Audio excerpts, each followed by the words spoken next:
Your Excellencies, distinguished ladies and gentlemen, please shall we all rise now to welcome the Vice President of the Federal Republic of Nigeria.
Thank you very much. Let's be seated.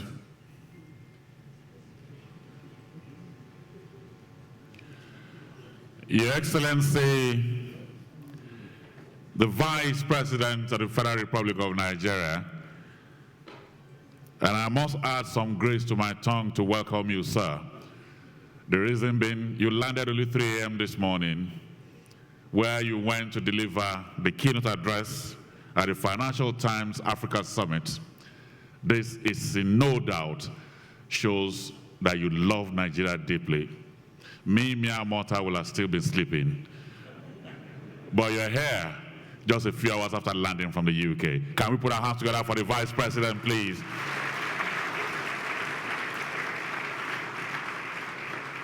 I'd like to welcome the Honorable Minister of Budget and National Planning, Senator Udoma Udo Udoma, and other members of the Federal Executive Council that are here.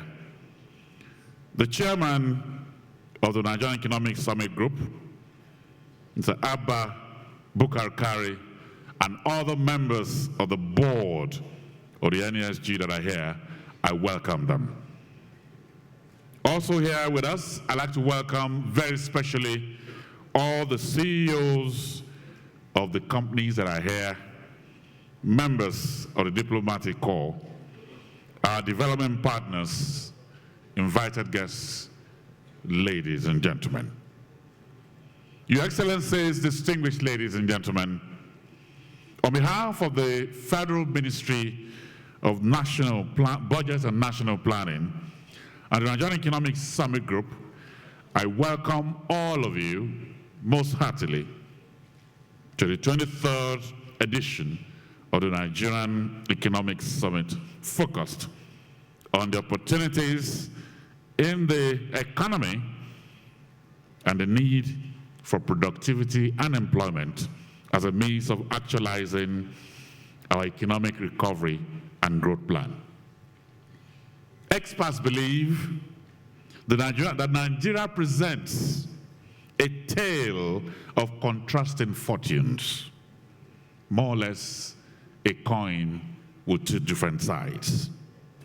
While one side presents the inhabitable environment due to sporadic violence here and there, and the huge gulf in income status, with 43% of the 180 million of our people still below poverty line.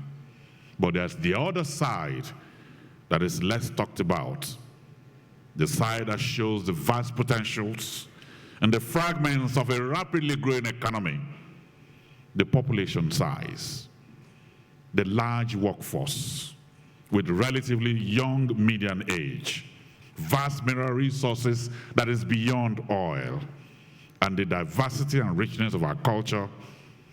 All of this makes Nigeria the land of opportunities.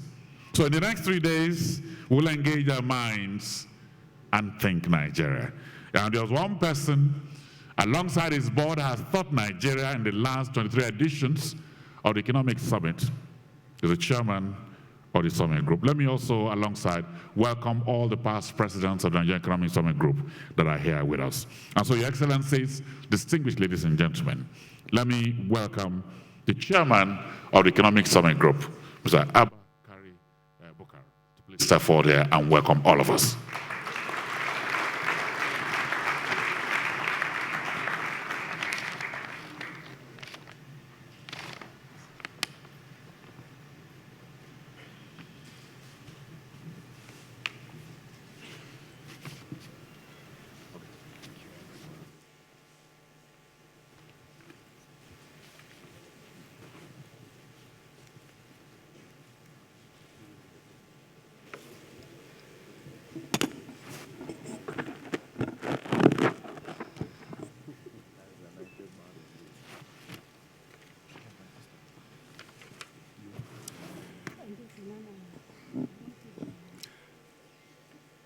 Good morning, ladies and gentlemen.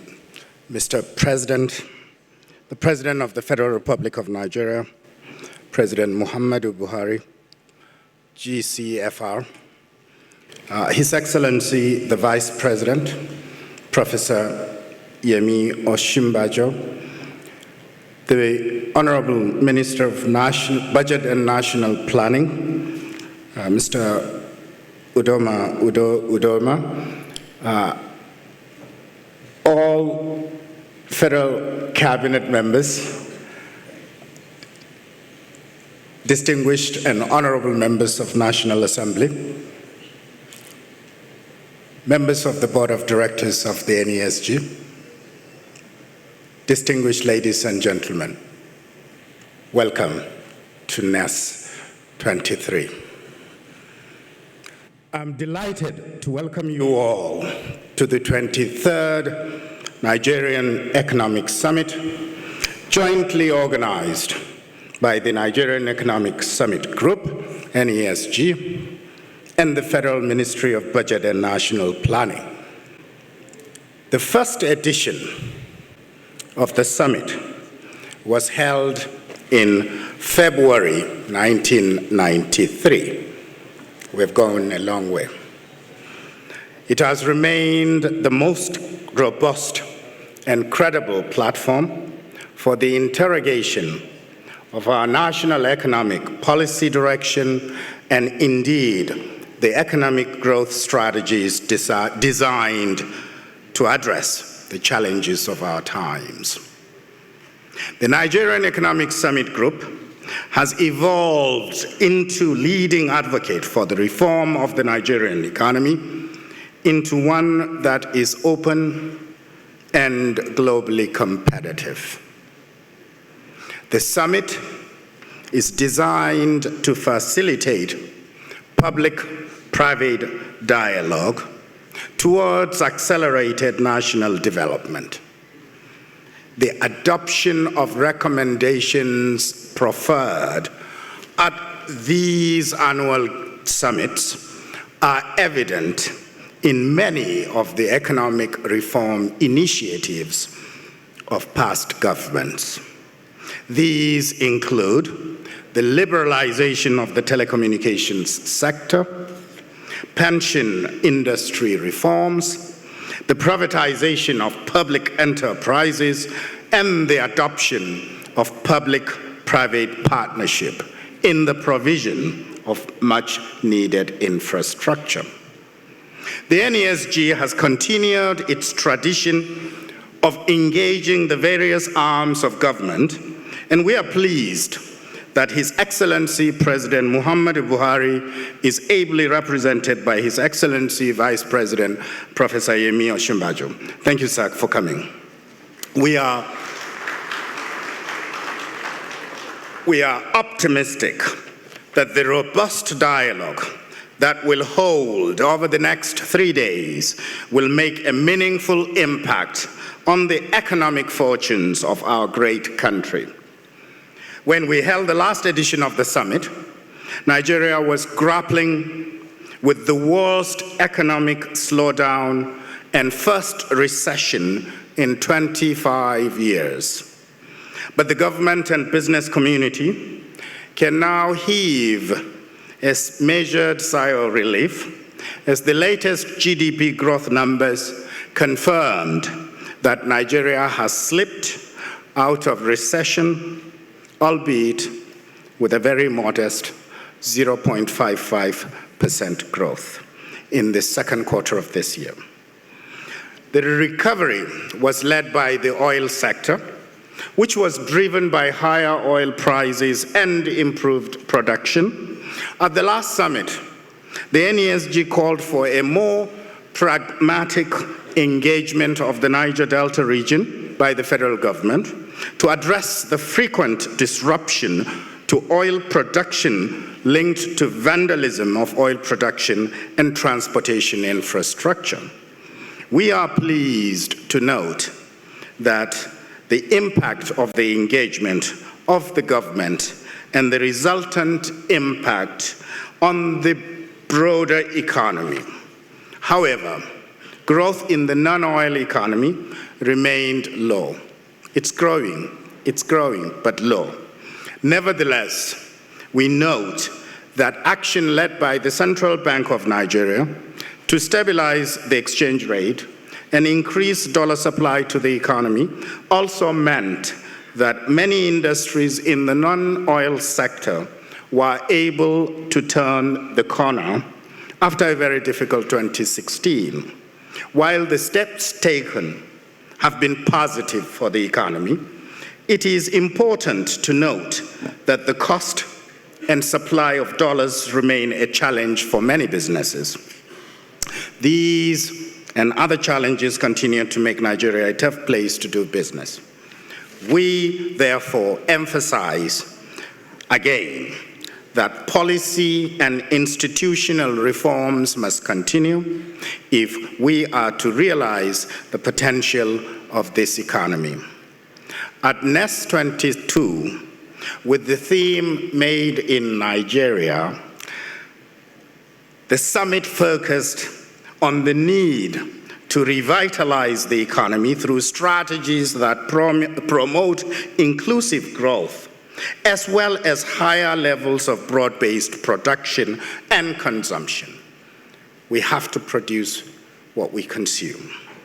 It sought to draw attention to the potential to drive economic growth by tapping the globally recognized Nigerian ingenuity and entrepreneurial spirit. If I can bottle it and sell it, I might probably be on the Forbes list. In addition, the summit drew greater attention to the large local market for Nigerian goods and services, as well as the attractiveness of the country for foreign investors. At that summit, the keynote address highlighted the urgent need for the government to craft a clear and comprehensive policy framework that articulates national development plans and preferences, and for the government to clearly communicate this policy. We are pleased to note that the government responded to this challenge by articulating a 4-year economic recovery and growth plan. The actualization of this plan is the focus of this year's Nigerian Economic Summit. Other recommendations from NES 22 include the fast tracking of the legislative process to ensure that bills that will support the efforts to take Nigeria out of recession should be passed into law before the end of 2016. We are pleased that the Secure Transactions in Movable Assets Act and the Credit Bureau Reporting Act have been signed into law. They will make it easier for micro, small, and medium enterprises to have access to credit. The NESG has remained active in its advocacy for more competitive economic environment. Over the last year, The NESG has participated actively in the Presidential Enabling Business Environment Council, PEBEC, and welcomed the first and second 60-day action plans designed to address the ease of doing business in Nigeria.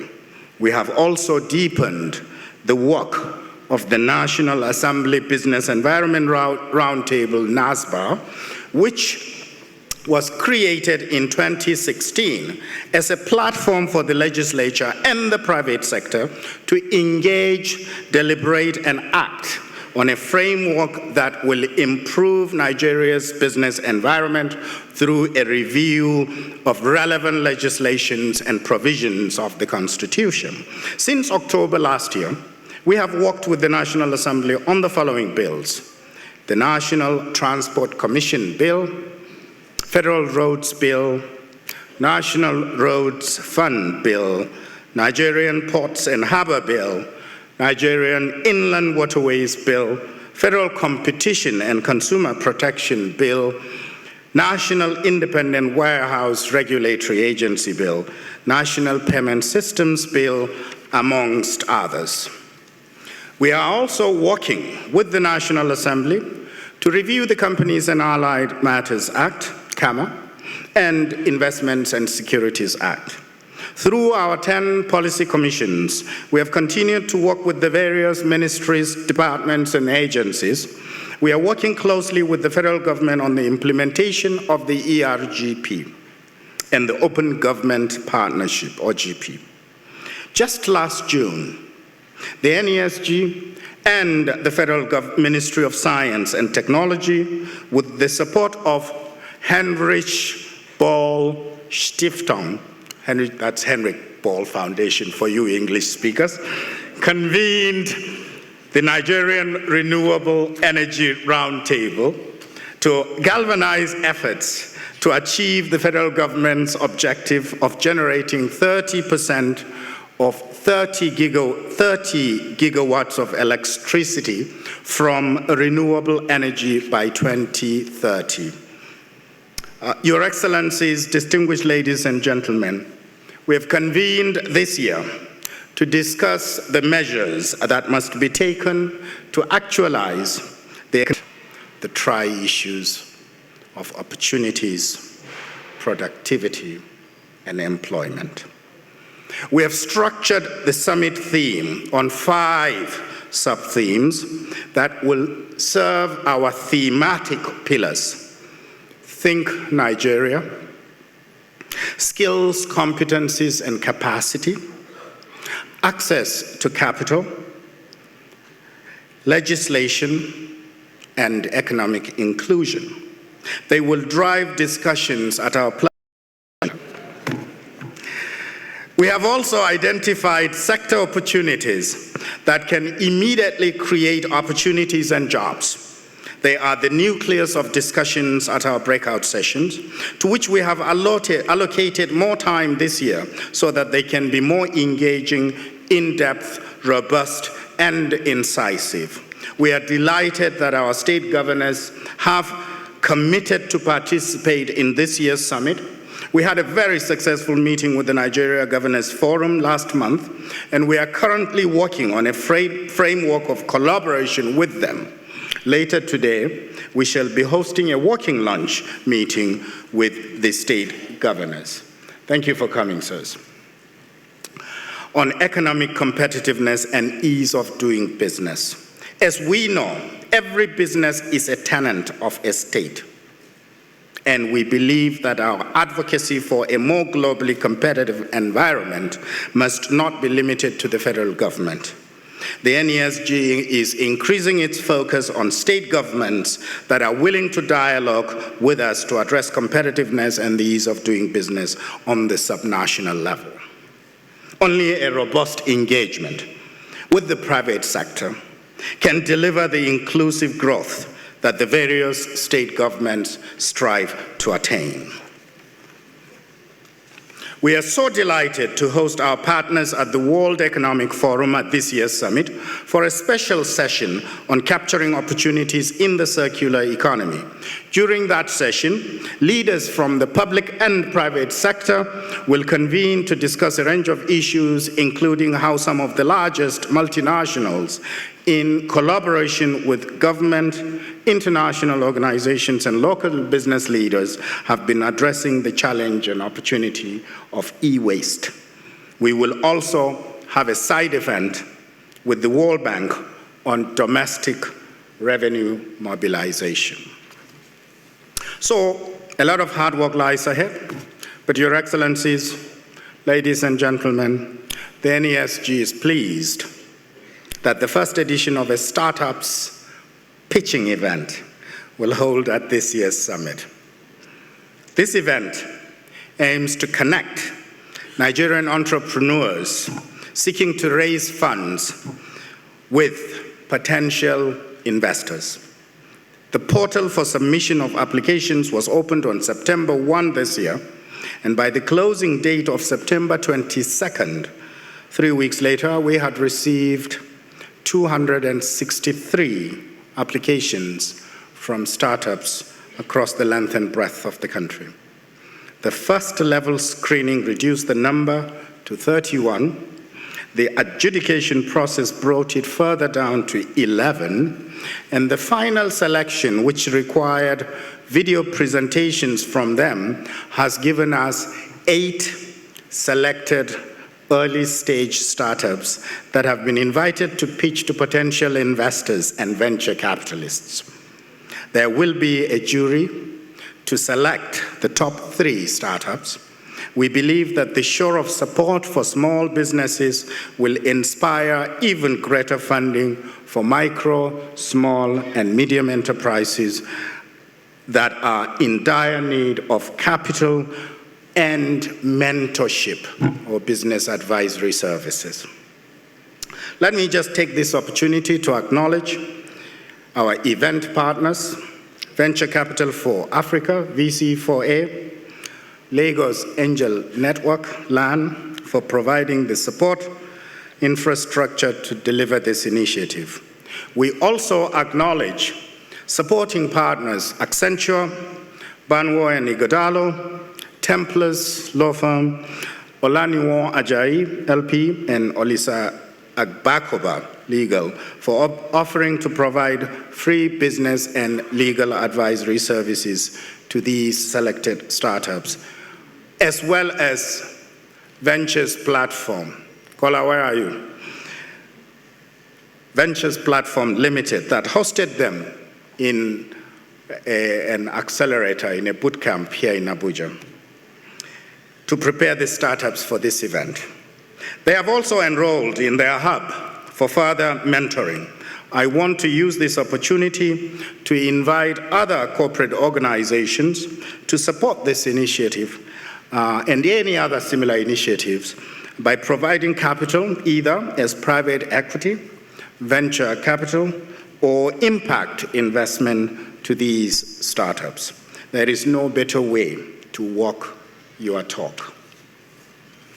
Your Excellencies, NES 23 Summit participants, on behalf of the board, management, and members of the Nigerian Economic Summit Group, we express our gratitude to the President of the Federal Republic of Nigeria, His Excellency Muhammadu Buhari, for remaining committed to the public-private dialogue created by the Nigerian Economic Summit. We are also grateful to His Excellency the Vice President, Professor Yemi Osinbajo, GCON, for his continued support, as espoused by the MC earlier today. I don't know if you drink coffee or it's just water that drives you, sir.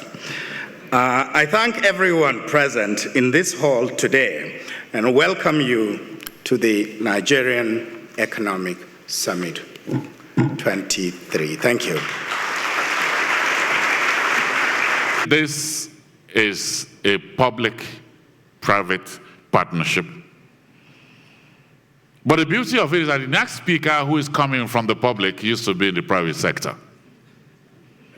And so he can capture both sides. He's a man that believes that you must be driven by excellence. And you must ask yourself, at the end of each day, each month, each year, and indeed at the end of life, what have you done to the next generation and to your nation? That's what drives him. Therefore, my honor and pleasure to welcome here, for providing amazing partnership with NESG, the Honorable Minister of Budget and National Planning. Please welcome Senator Udoma Udo Udoma.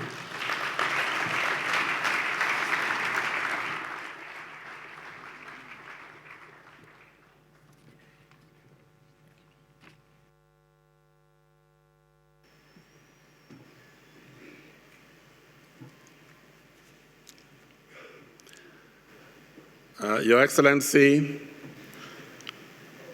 the Vice President, Professor Yemi Osibajo, Your Excellency, the Governor of Gombe State and other governors here represented,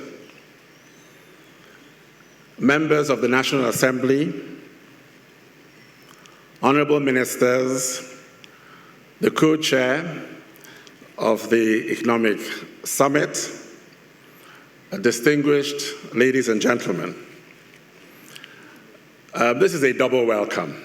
You've been welcomed already. I'm just adding my voice. And in that connection, I am also delighted to welcome all of you to the 23rd Nigerian Economic Summit, organized by the Nigerian Economic Summit Group, the NESG, in collaboration with my ministry, the Ministry of Budget and National Planning. As you all know, this is an administration that is committed to working with the private sector. And I'm sure that is why people like myself were brought on board. And the administration is committed to working with the private sector in achieving the goal of restructuring the Nigerian economy. It's a goal which President Muhammadu Buhari committed himself to and promised when he was campaigning. And this is why His Excellency Muhammadu Buhari, the President of the Federal Republic of Nigeria, he attended last year's summit in person and has designated His Excellency, the Vice President, Professor Yemi Osibajo, to represent him at this year's summit. Since its inception in 1993, the Nigerian Economic Summit has provided a very useful platform for the public sector to engage with the private sector, with our development partners, with academia, with members of civil society, to find ways of working together to achieve faster economic development, and generally to improve the working relationship between the public and the private sector. I attended the very first economic summit, but then, of course, I was a private sector participant.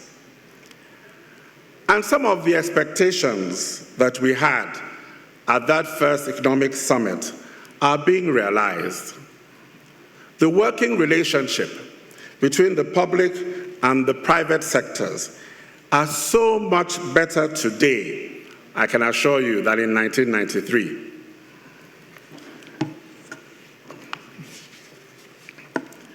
Government now accepts the private sector as partners in economic development. We no longer talk as we used to in 1993. People no longer talk of the public sector having exclusive dominion of the commanding heights of the economy, from which the private sector is excluded. Instead, government now accepts that the private sector has an important and critical role to play even in such areas as providing key infrastructure, such as roads and rail. And I'm sure you've heard of a number of initiatives in that direction, in which the private sector is being brought in to provide, and in partnership with the public sector, to provide roads and other infrastructure. And even in managing critical infrastructure, such as airports, ports, petroleum refineries. I'm sure you've also heard of the initiatives in concessioning both the Lagos as well as the Abuja airports. So it's clear that this is an administration that is committed to working with the private sector. Last year's summit was organized at a time the economy was in recession. To get out of recession required our refocusing the economy from reliance on crude oil to enhancing non-oil revenues and the non-oil economy. In short, Your Excellency, distinguished ladies and gentlemen, we had to quicken the process of changing from a monoculture economy to a diversified, competitive economy. This is something that we have always committed to in Nigeria, but we've never really achieved. And we feel that this is something that should be our focus, and we should achieve it. It should be an economy in which, as His Excellency Mr. President said, we grow what we eat and consume what we make. It was this focus on looking inwards that caused us to choose the theme Made in Nigeria for the 2016 summit. And ensuring that more things are made in Nigeria continues to be the focus of this government. And during my presentation at the 2016 summit last year, I highlighted the various steps government was taking to reflate the economy so as to reverse the contraction of the economy and reposition the economy back onto a path of sustained growth and development. And you will recall, distinguished ladies and gentlemen, that as part of that commitment, we released over 1.2 trillion as capital spend for the 2016 budget. And it is gratifying to see that some of these initiatives have contributed to the second quarter performance numbers recently released by the National Bureau of Statistics, which indicates that after 5 quarters of contraction, we have now recorded a small growth of 0.55%. Distinguished ladies and gentlemen, whilst this growth is still too small for celebration, it is indeed a signal that we're on the right path. It's also a signal that the economic slide, which started in 2014, has finally stopped, and that we're moving back onto the path of growth. And even more importantly, from the NBS numbers on investment flows, it is clear that private sector confidence in the Nigerian economy is coming back. Because that is critical. It is the confidence that drives this economy, that brings investment. And the numbers show that confidence is coming back into this economy. And Your Excellency, distinguished ladies and gentlemen, you will also recall that in my presentation at last year's summit, I assured you that we were at that time working on a comprehensive medium-term plan which would bring together all the economic initiatives of government. This plan, titled the Economic Recovery and Growth Plan 2017 to 2020, was completed in the early part of this year and was launched by His Excellency President Muhammadu Buhari on the 5th of April this year. Right from my university days, I've always been interested in development economics. I've always been interested on the issue of why some countries are poor and what is required to make them grow and become prosperous. Since the time of Adam Smith, there have been thousands of publications on the issue, and theories of development are legion. However, whatever their differences, development economists agree that for a country to prosper, there must be an increase in the level of national output. That is it. There must be an increase in the level of national output. And this explains why we considered our Made in Nigeria focus as critical to our turnaround.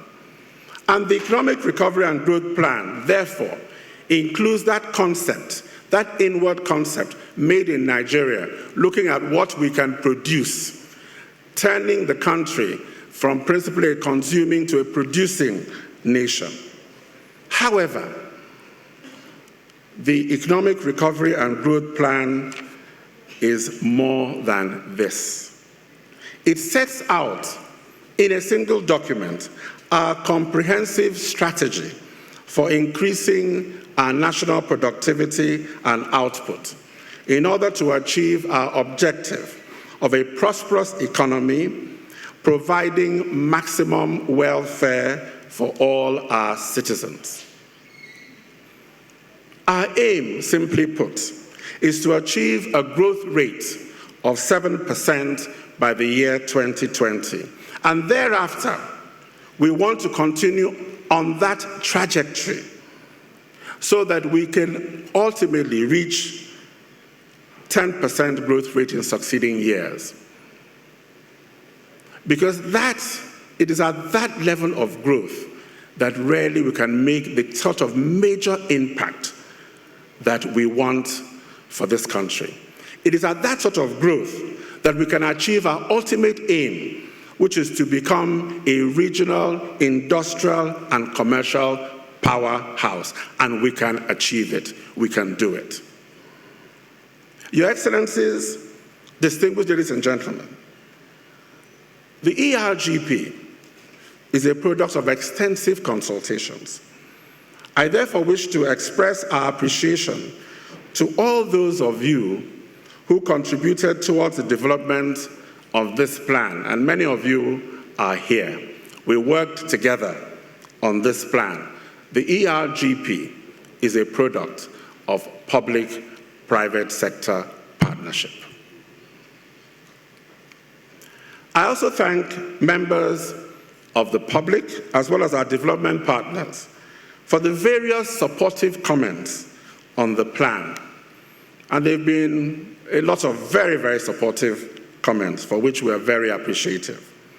However, many of you have, while commending the plan, you've expressed concerns about whether it will be properly implemented, given Nigeria's past record with previous plans. And I appreciate these concerns. But I can assure you that this government is committed to the faithful implementation of the plan. It is for this reason that this year's summit is dedicated to the implementation of the ERGP. We cannot and we must not allow it to fail. In our interests and the interests of future generations of Nigerians.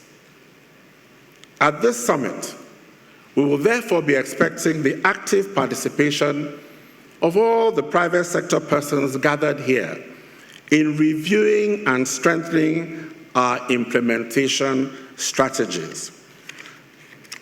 Indeed, we are gathered here so as to give an opportunity for this gathering of captains of industry and influential members of the private sector to contribute towards the effective implementation of the ERGP.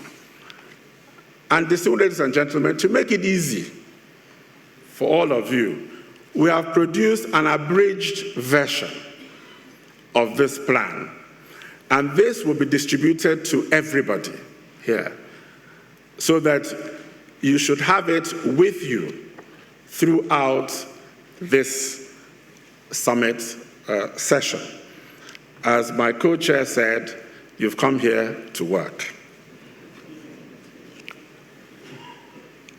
On our part, as a government, we are ensuring that our annual budgets are aligned with the ERGP, so that government spending is driven by the plan. It's very important. They must be driven by the plan. In addition, we have set up a special implementation unit to ensure effective delivery of the plan, and we've also engaged staff to drive that process. In the coming weeks, we will be running sector-focused Malaysian-style labs. These labs are intended to bring all relevant stakeholders, whether in the public or private sectors, together.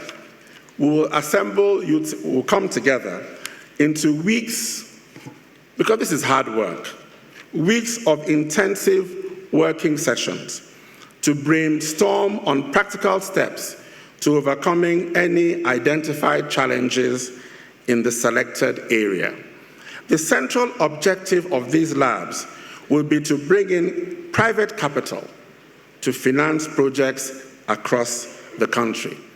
And you'll be hearing more about these labs, because we'll be inviting many of you to participate in these labs. And some of the staff that we have recruited who are going to organize these labs are going to be here at this summit. And they will be available to interact with you, give you more information on the proposed labs, and give you more information on our implementation initiatives. Because this is truly a partnership.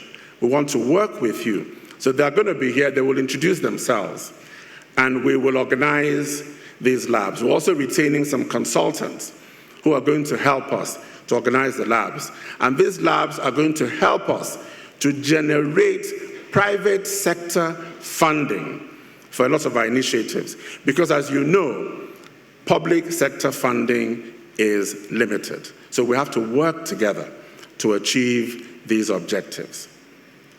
So it is in that spirit of partnership that I welcome all of you to the 23rd Nigerian Economic Summit. And I look forward to a very productive engagement in the next 3 days. Thank you very much for your attention.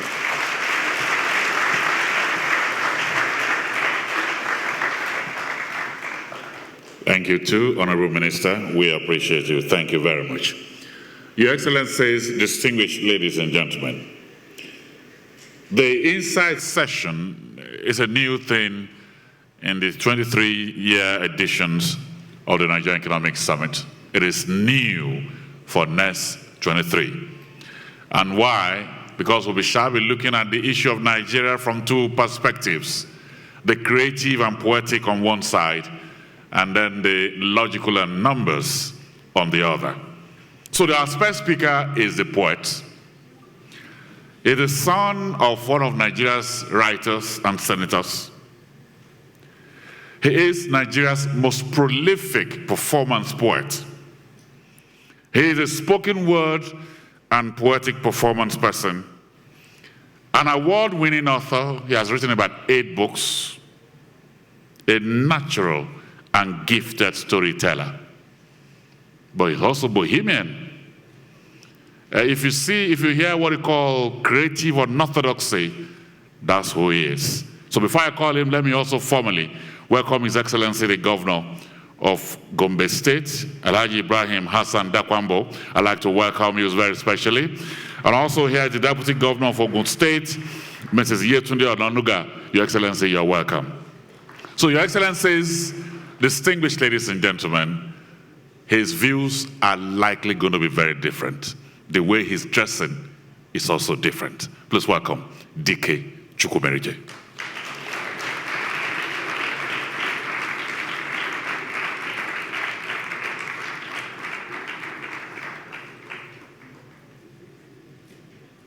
You can see the man. But he believes in Nigeria. I welcome you, Dike. Thank you. I didn't know if that was a compliment or just... I'm a poet, so I'm going to begin with lines from a poem written by the Irish poet W.B. Yeats and popularized by our own Chinua Achebe. Things fall apart, and the center cannot hold. Mere anarchy is loosed up on the land. Things fall apart, and the center cannot hold. And I start with those lines because I want to ask, why are things in such danger of falling apart in the country today? The answer is an open secret. Every time you look at our coat of arms, it's right over there, you will see the answer to that question. It's written under our coat of arms. We call it the Nigerian motto, and it says, unity and faith, peace and progress. Unity and faith, peace and progress. Unity and faith, because it is difficult to preach unity if you're not also offering faith. The unity of the country feels like it's under threat today because too many Nigerians have lost and are losing faith in the nation. Why is this happening? The answer is sad, but relatively straightforward.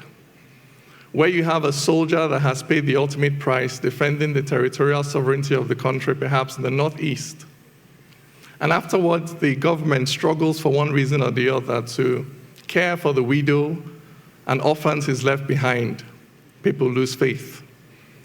If you have a Nigerian that has graduated from university with a 2-1 or a first class, and it's pounding the streets of Lagos and Abuja but cannot find a job because of federal character, quota system, tribalism, nepotism, people lose faith. If you have a mother that takes her child to the hospital and must watch that child die because that government hospital is on strike, or if it's not on strike, it has no drugs, or if it has drugs, she has to pay the full market price for treatment up front before they would consider this child, and she must then watch that child die in the corridor. People lose faith. And when people lose faith in the state, they take solace in the tribe, because the tribe is the natural enemy of the state. When people lose faith in the state, they take refuge in the tribe. And as more and more people take refuge in the tribe, they begin to trouble the peace of the nation, unity and faith, peace and progress. So how do you defend the peace of a nation that is being troubled in these ways? Not by bullets or bombs, but by bringing progress to the people. For it is that progress that restores the faith of the people in the state. For when the Nigerian passport, when the green, white, green becomes a valid ticket to a better life, people will rush to embrace the Nigerian identity. So I am a poet. I'm constrained as an individual. I can only preach one Nigeria with my mouth. But the Nigerian state cannot be seen preaching one Nigeria only with its mouth. No. It must preach one Nigeria with its architects and its builders, with its teachers and its extension workers. It must preach one Nigeria by building roads and bridges and hospitals and railroads. It must preach one Nigeria by bringing a progress that is inclusive to all, to Nigerians. Unity and faith, peace and progress. So that now, in this time of heightened ethno-religious tensions, the need for good governance and economic inclusion has never been higher. Because in the last 20 to 25 years, driven basically by worsening socioeconomic conditions, we have seen violent fronts open up all over the country. We have seen a militancy take root in the South-South, an insurgency take root in the Northeast. If this trend continues, how many more fronts may open in the next 20 to 25 years? At how many fronts can the Nigerian state fight simultaneously? Therefore, the issue of good governance and economic inclusion has become an existential one for our nation. If we are not able to turn the tide and begin to effectively deliver a better life to Nigerians across board, then it is only a question of time before the Nigerian state begins to buckle under the increasing weight of these multiplying socioeconomic contradictions. but there is hope. In South Africa, in the aftermath of the collapse of apartheid, people predicted chaos and bloodshed. Those predictions did not come to pass, chiefly because of the decision of one man to stand up for the common good of all South Africans, white or black. We need the same thing to happen here. We need our government to commit to stand up for the common good of all Nigerians, regardless of faith, tribe, political affiliation. We need a government that will commit to investing, for instance, in infrastructure for all, investing in the roads that unite, in the bridges that bind, in the railways that connect, investing in our unity schools as they were meant to be, in the NYSC as it was meant to be, investing in creating heroes out of our sporting champions who daily demonstrate on the field of struggle that victory has nothing to do with faith and ethnicity and everything to do with hard work and tenacity. If we have a government that invests in these things, then there is hope. If you have a government that is committed to investing in providing jobs for our youths, affordable credit for our startup businesses, so that people feel that they have a stake in society, for those who have houses and cars of their own are less likely to go out on the street to burn the houses and cars of others. If you have a government committed to investing in equal economic opportunities for all Nigerians, then there is hope. If you have a government committed to investing in laws that are certain and knowable in advance, in a justice that is blind to the power, the wealth, the political office, the faith, the ethnicity of those who stand before it, so that Nigerians know that action A will attract consequence B, regardless of who you are, then there is hope. If we will commit to invest in a language of inclusion, in alternative interpretations of our own history and social realities, so that Nigerians see that poverty does not discriminate between North and South, that armed robbers do not obey the federal character principle. And when the River Niger bursts its banks, it does not just flood the homes of Muslims and non-indigents, that devastation does not discriminate, and the only way we can tackle it is by pulling together. If we can invest in narratives like this, then there is hope. Because that center, in those lines, things fall apart and the center cannot hold. That center is the commitment of the government to the common good, to the common wealth of this nation. Now, I am not the government, I'm just a poet. So I can only contribute my poems to this struggle for economic inclusion, for social justice and national integration. So I'm going to leave you this morning with a poem titled, The Wall and the Bridge. If a white man turned and called me nigger, my blood would boil in righteous anger, for the evil of discrimination is clearly established when a white man tries to treat me like rubbish. But if Hausas say Igbos are greedy and crude, and Igbos say Hausas are haughty and rude, and Ijaw says the Shekiri must die today, and Ezra tells Zulu there's no other way. If Yorubas declare it is Awo or nothing, and we use federal character to share everything, so before you can even smile and tell me welcome, you must first ask me where my father is from. If those who were settlers but now indigents say those who are settlers can't become indigents, and the Constitution says we are all citizens, local governments keep issuing certificates of origin. If my brother passed JAM but can't go to uni because he is Tiv and he's not Kanuri, and UniMaid has a quota for its catchment area, so he must go back to Benue or wait one more year. If it's okay to say it's not okay to marry someone just because they are Kalabari and that every tribe should have its own side, are we not then practicing apartheid? If you cannot buy land unless you're a native and cannot find work unless you're a native and cannot feel safe unless you're a native, how can we then say we're not primitive? Yet, you go to London and get their passport, then settle wherever, however you want. You stand there and fight for equality, but come back and start to use ethnicity.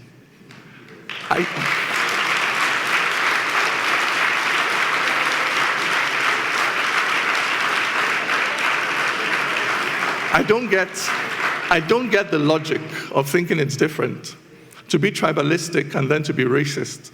If you're happy to judge him just hearing his name, whatever you call it, my friend, is the same. Where there is no courage to cross this divide, where there is no faith to look deep inside, and stop judging accents and surnames and dressing, this fire we're quenching will only keep burning. Which nation can stand dividing its people? How can one build on foundation so brittle? If we cannot see ourselves in each other, this journey ends here, we're going no further. For when God made man, he gave him no facial marks. He did not make Bagi, Okun, or Angas. As sure as a black man is just like a white man, no culture is older than being human. This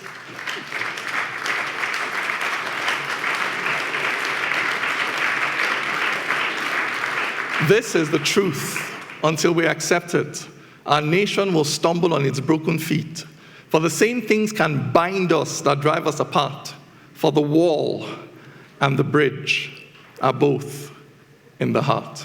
Thank you very much.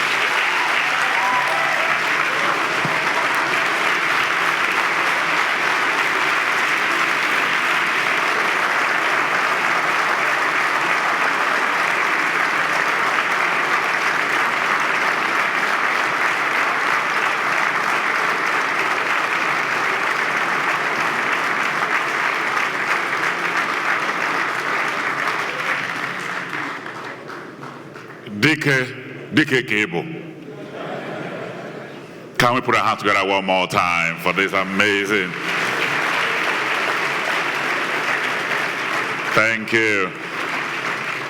Beautifully, poetically presenting the issues that confront us as a nation. It might sound sweet and beautiful and breezy, but those are stark realities. Those are stark realities. And now you've heard the artistic side. Let me quickly go to Mackenzie. Acha Leke is here. You might not like if you don't like numbers. Please welcome him to the podium.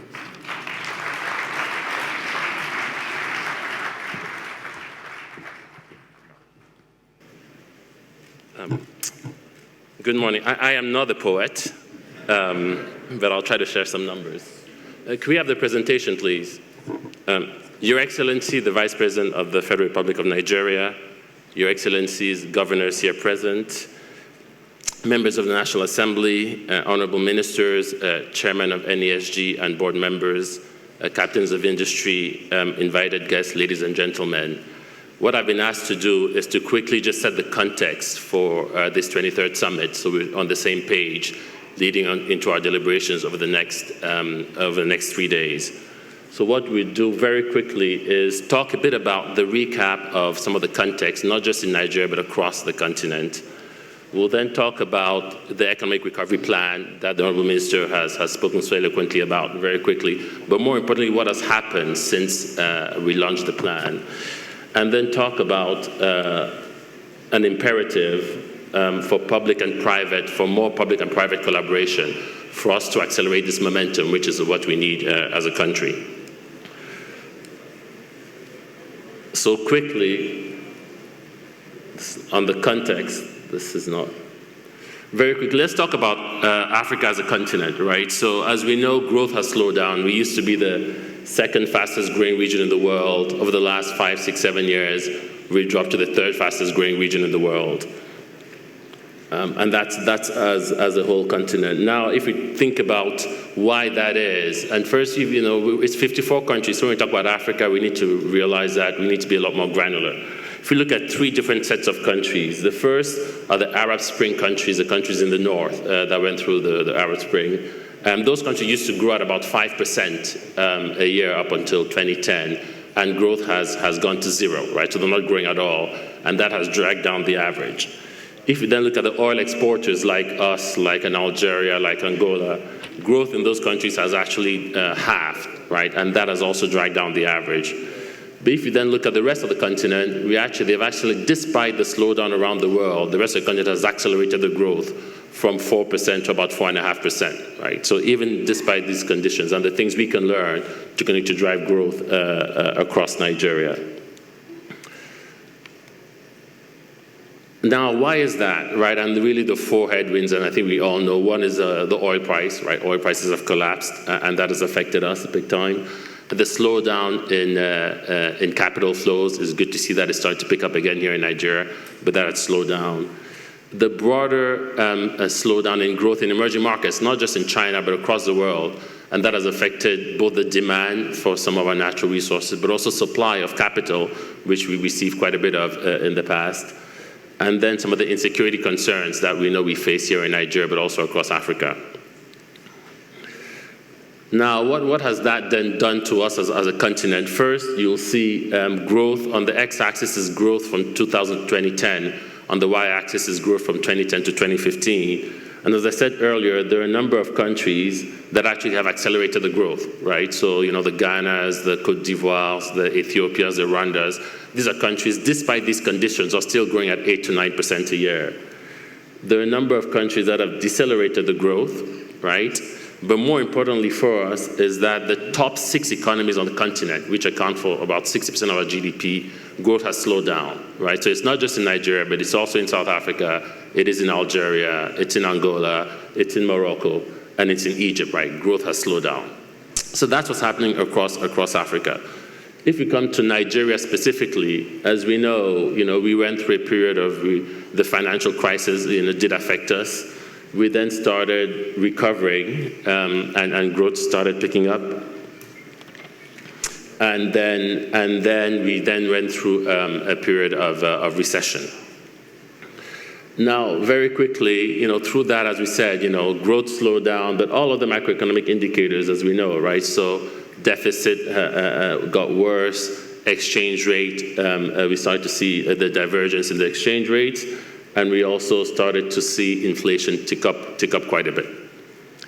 Now, part of the challenge we face as a country is that, even though we've been able to diversify our economy, and oil only accounts for about 8% of our economy today, we're struggling to monetize that, right? So it's 8% of the economy, but it accounts for 40% of revenues. So the other 92% of the economy, we need to figure out a better way to monetize that so we can generate revenue from it.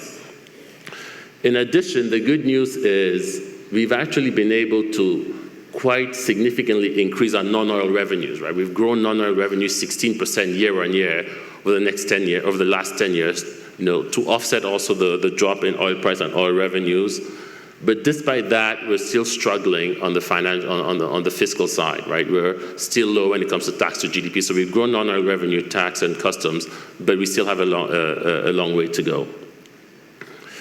Now, in addition to that, even in our periods of strong economic growth, and this was in the 2000s when we were growing very strong at 8 to 9%, we really struggled to translate growth into development, right? And that's an issue we have as a country. We struggled to translate. You see other countries who were growing were able to reduce poverty rates. We struggled to translate growth into development.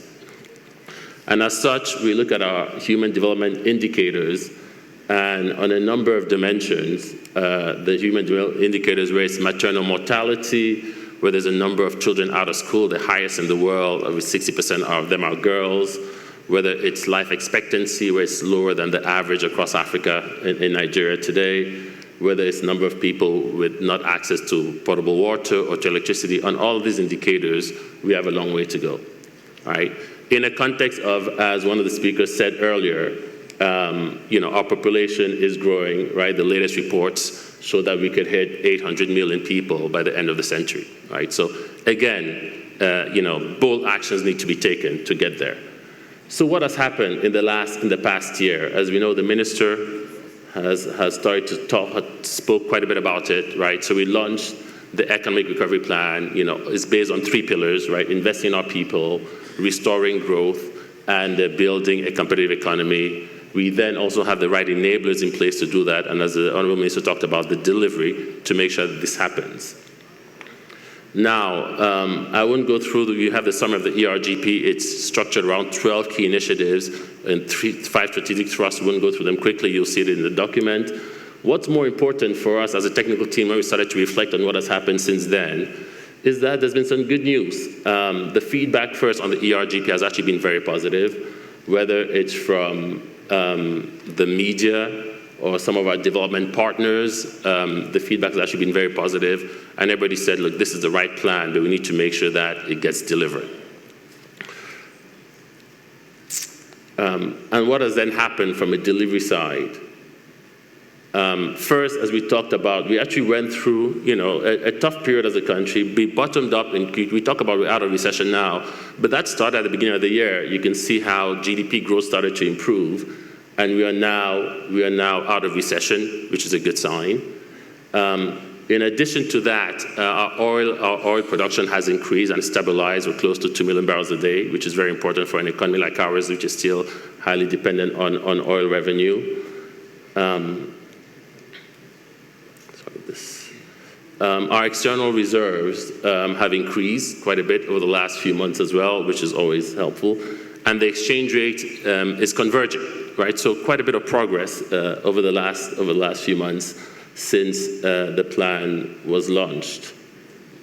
The efficiency unit is yielding results, right? We now saved over 200 billion naira through the efficiency unit, which has been quite helpful for us as a country. And it's getting easier to do business in Nigeria, right? So getting access to visas, people, this is a tweet that somebody sent out about how it was easy for him to get his visa. We can register a business name in one day. We've spoken about, e-filing for tax, that's working now. The National Collateral Registry is also working.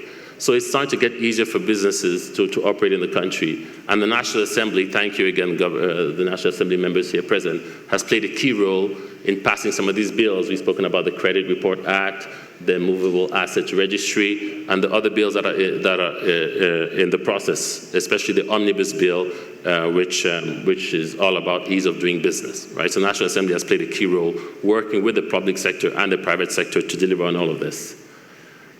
Having said that, we still have, if I can get the next slide, we still have a long way to go. So this is a technical committee. We reflected on the 12 areas of the ERGP to see where are we today.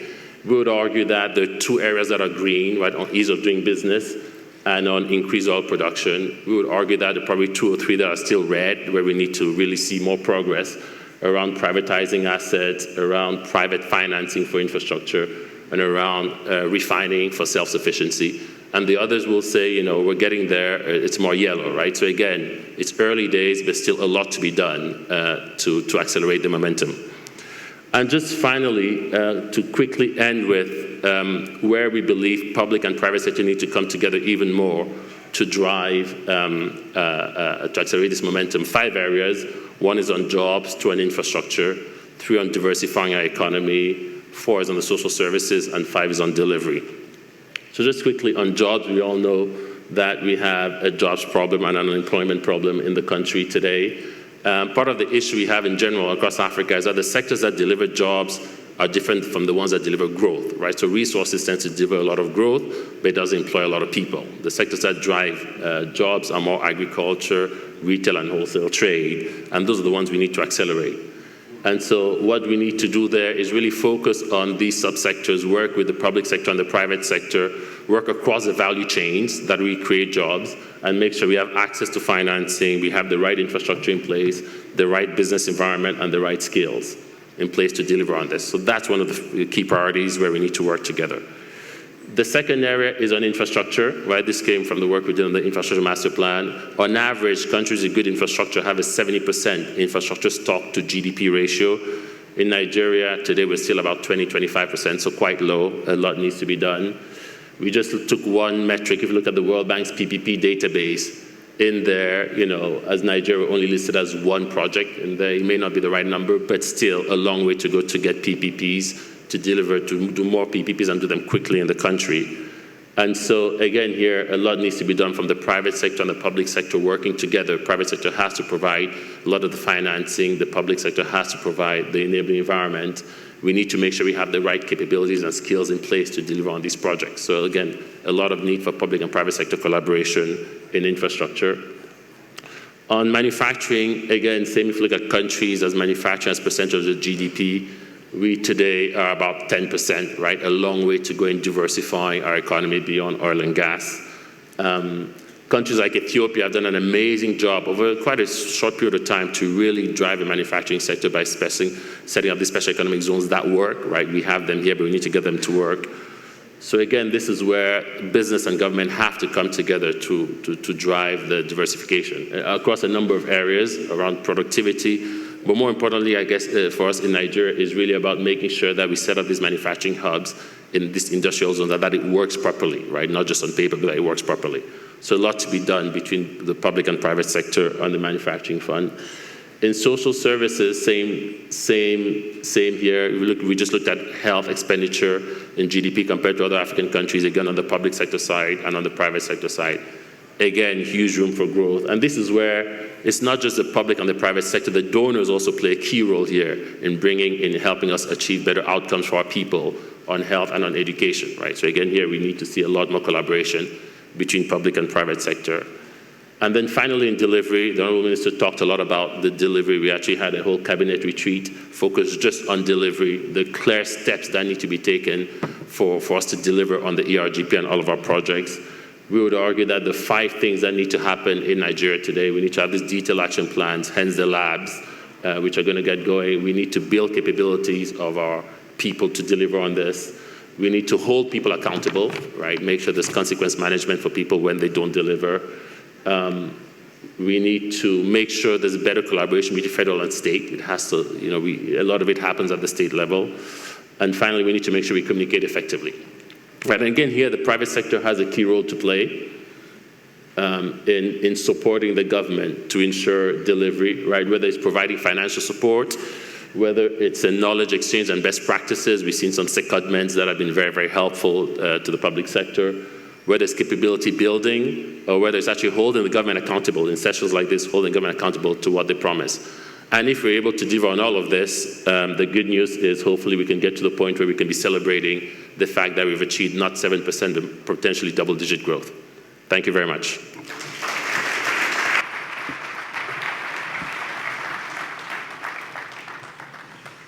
Thank you very much, Oshaleke. He's from Cameroon, but he understands the setting in the Nigerian system. And now we shall be kicking off with our first, or the opening plenary, as it were.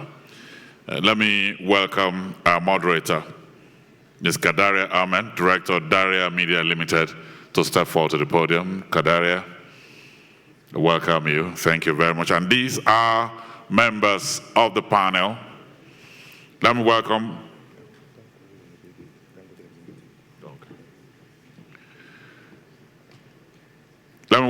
the Vice Chairman, GE, Mr. John Rice.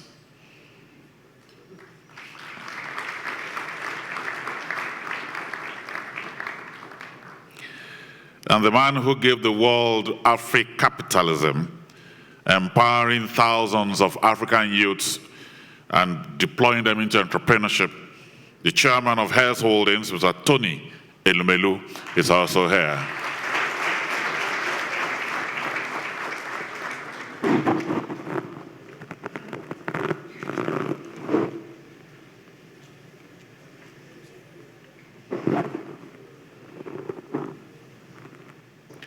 And so, Your Excellencies, distinguished ladies and gentlemen, joining this panel is our energetic, hardworking Vice President of the Federal Republic of Nigeria. Please welcome Professor Yemi Oshibajo, SON, GCON. We remove one, remove this. Remove one seat, so move over there.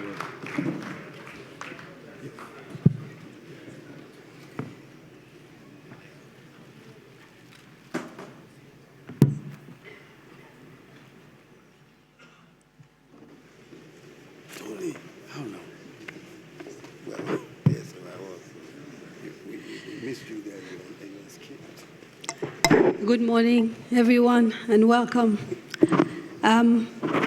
The way I want to structure the conversation is that we will have a chat with the Vice President and the panelists, but I will try and make out time for the audience to actually engage with the panel and to ask questions. We're looking at about 30 minutes for that, but we will have a conversation before we do that. And I'd like to set the context a little bit for the conversation we're going to have by talking to you about what is thought to be a reversal in globalization that's taking place as a result of political happenings in the United States and, of course, in Europe. Political and business leaders are confronted with a landscape that has redefined or is redefining the concept of globalization. It is true that international trade and investment remains borderless, But there is a growing demand for and an emphasis on localization. Socioeconomic pressures in many parts of the world crystallized, like I said, in political results during the last year as public disaffection with the status quo gained traction. We saw Brexit and we saw the election of President Donald Trump in the United States. In Italy, we saw the electorate reject Matteo Renzi's constitutional reforms. Now, the implications of these sort of changes are far-reaching for Nigeria because there are those who believe the West has reached a tipping point and may now embark on a period of deglobalization and maybe even protectionism. But of course, this has not been a Western phenomenon alone. We've seen similar events taking place in Brazil, the Philippines, and Turkey. So, does Nigeria need to start strategically repositioning itself in terms of investments, trade, and policy for this emerging new global order? Should we begin to focus on adapting to local needs in the form of jobs, technology, and generally adding value to human and natural resources for the local economy? Some businesses, and I'm happy we've got the gentleman from GE here, though they're linked across countries, have started talking about localization, which essentially means producing and innovating in the place where you sell. The Nigerian Economic Recovery and Growth Plan, I'm told, has committed the federal government to working with the private sector to adopt localization as the strategy for choice. And it is here that I'd like to start our conversation. Mr. Vice President, if I may ask, what does this mean specifically? What exactly does this plan contain that is focusing on localization as we understand it? Well, I think, as you probably heard, the plan focuses on, there are three pillars. Investing in our people, creating a globally competitive economy. Should I give you my mic? Perhaps that will. Okay, thank you. Investing in our people, creating a globally competitive economy, and restoring growth. Part of restoring growth, of course, is the attempt to ensure that we're able to produce most of what, well, maybe not most of what we consume, but a lot of what we consume, focusing on our strengths. The point, of course, is that productivity is what will drive growth for us. And our productivity, has largely in the country. I mean, when you look at growth, you'll find that the growth figures usually just reflect what we're earning from resources. So it's always been resource-based.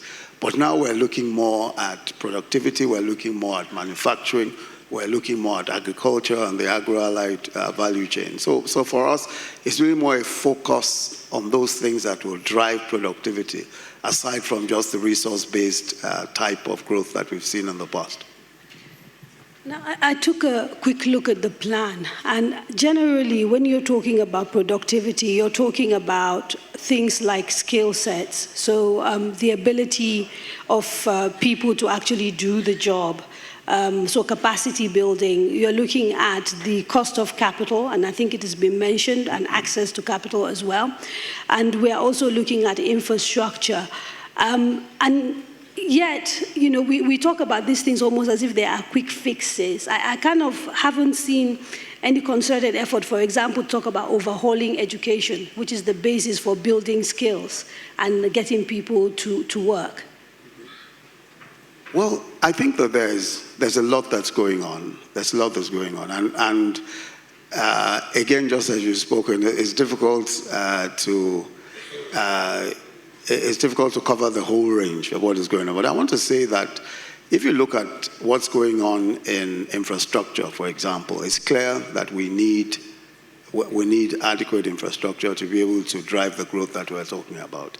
And so we're investing heavily in railways. We're investing, for example, I'm sure you're aware that the Lagos-Kano rail project is on. The concessioning of the narrow gauge, Lagos-Kano narrow gauge is one that we are working with General Electric, and that's a huge project, and we expect that it will be driven by cargo transportation. We're also doing the Lagos-Calabar as well. So there's quite a bit of focus on infrastructure. We're also, as you've heard, concessioning our ports. We're building the road networks. We're rebuilding practically all of the road networks. We're investing, as you've heard, on infrastructure alone. Our capital spend was close to 1 trillion naira. So there's quite a bit of work going on infrastructure. Now, with respect to developing education and skills, with respect to developing skills, there are several initiatives. Overhauling the entire educational system is a long-term one. And of course, we have a plan to do that. If you look at even the recovery and growth plan, that is clearly there.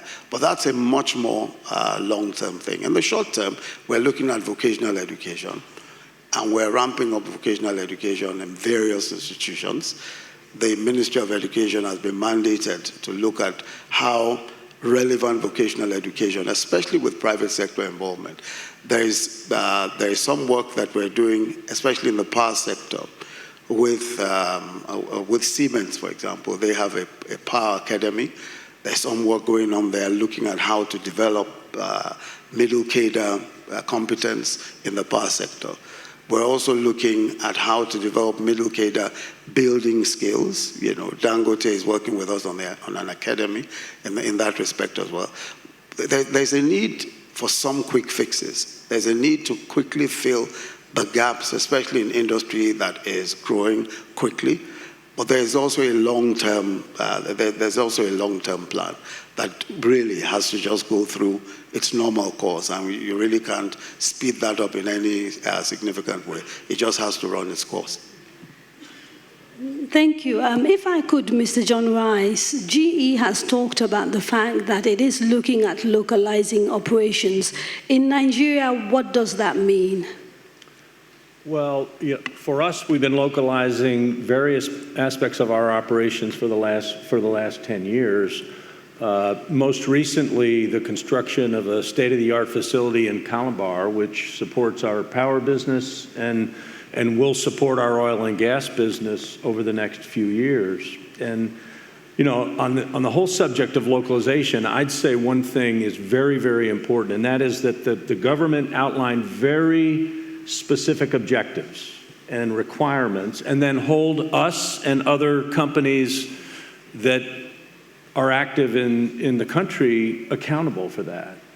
We do business in 180 countries around the world, and the ones that have clear expectations and allow businesses to align themselves accordingly get more investment. And it's a simple fact. We understand the role that we have to play in developing the economy. We accept that. What we want is a clear agenda from the government, which I think we have, and then an expectation that everyone will be held to the same set of rules. And when we get that, we're like any other investor. If we can see the long term and it looks positive, we'll invest more.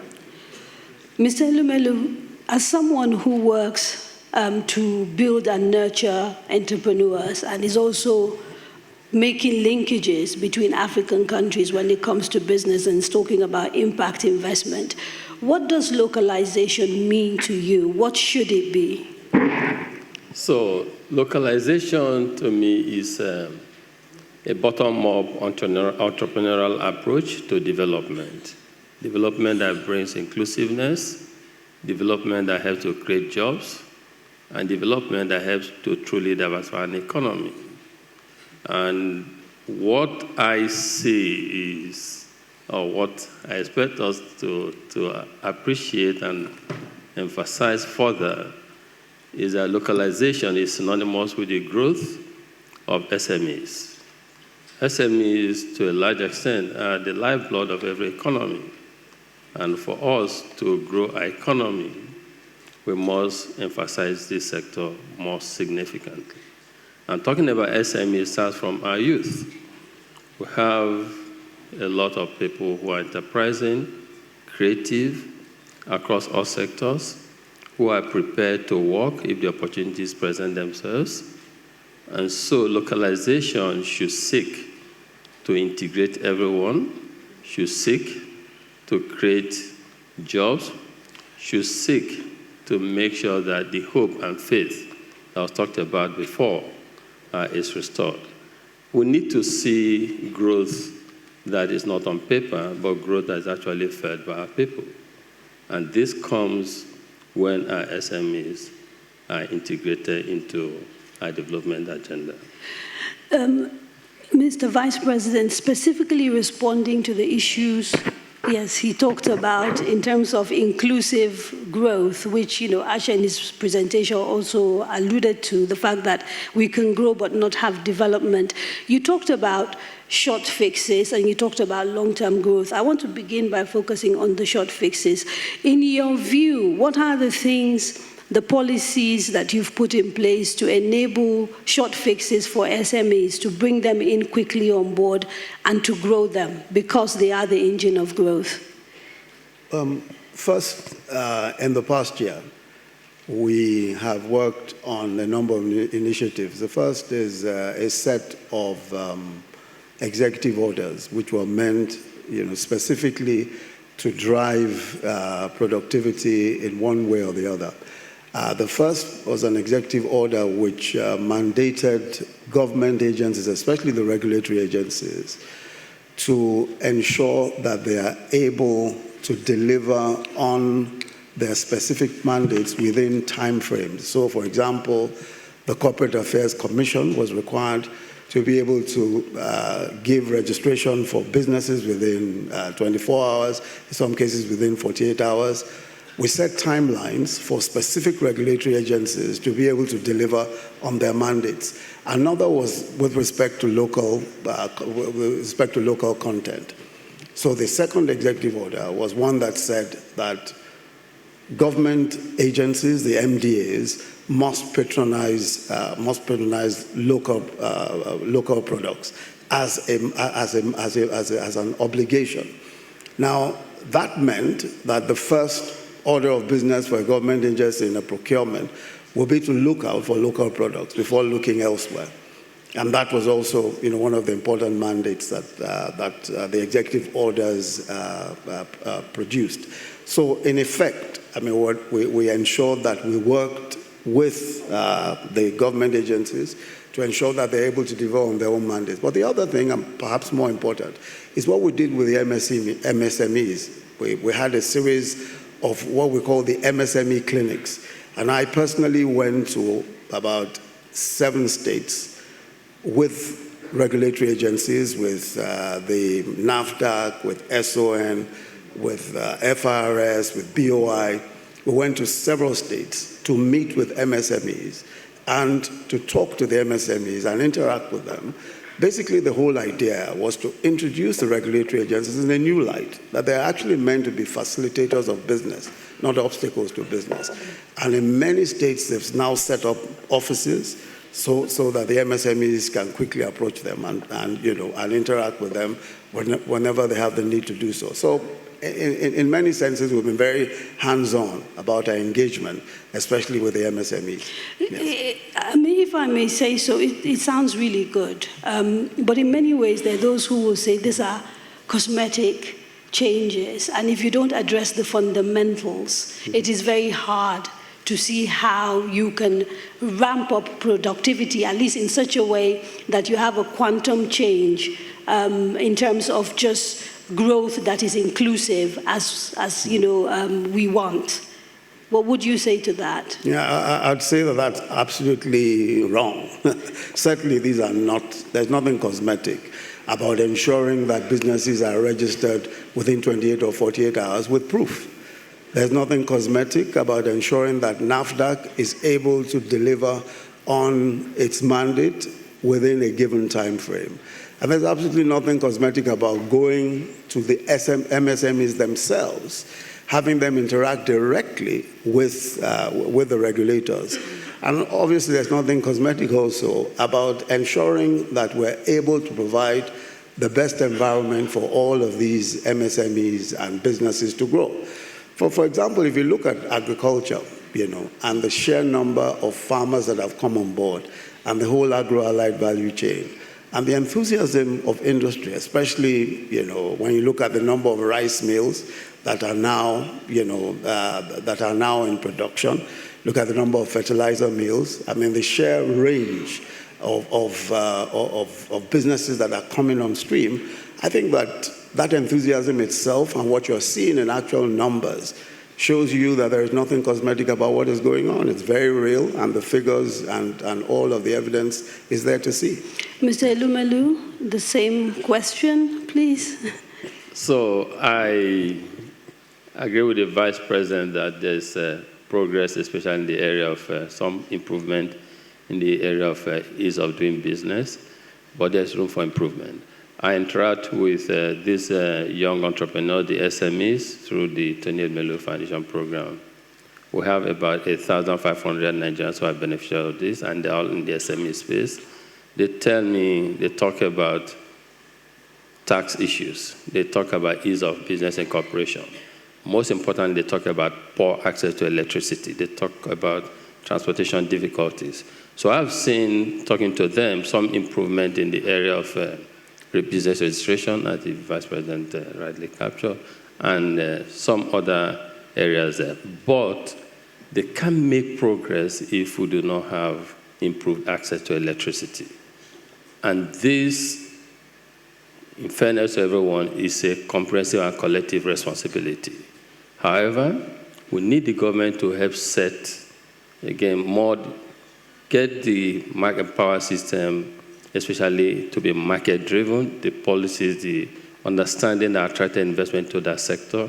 We need to push it and make sure it's getting to the point where it operates almost on its own. Right now, government has been doing a lot, coming to build the system out. There's currently 700 billion on the table. The point is it will be exhausted someday, and what happens after it's exhausted?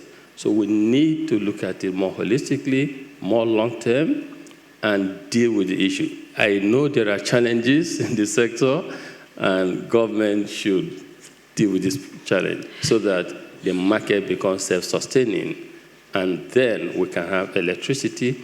If we fix electricity in Nigeria, we fix most of these issues.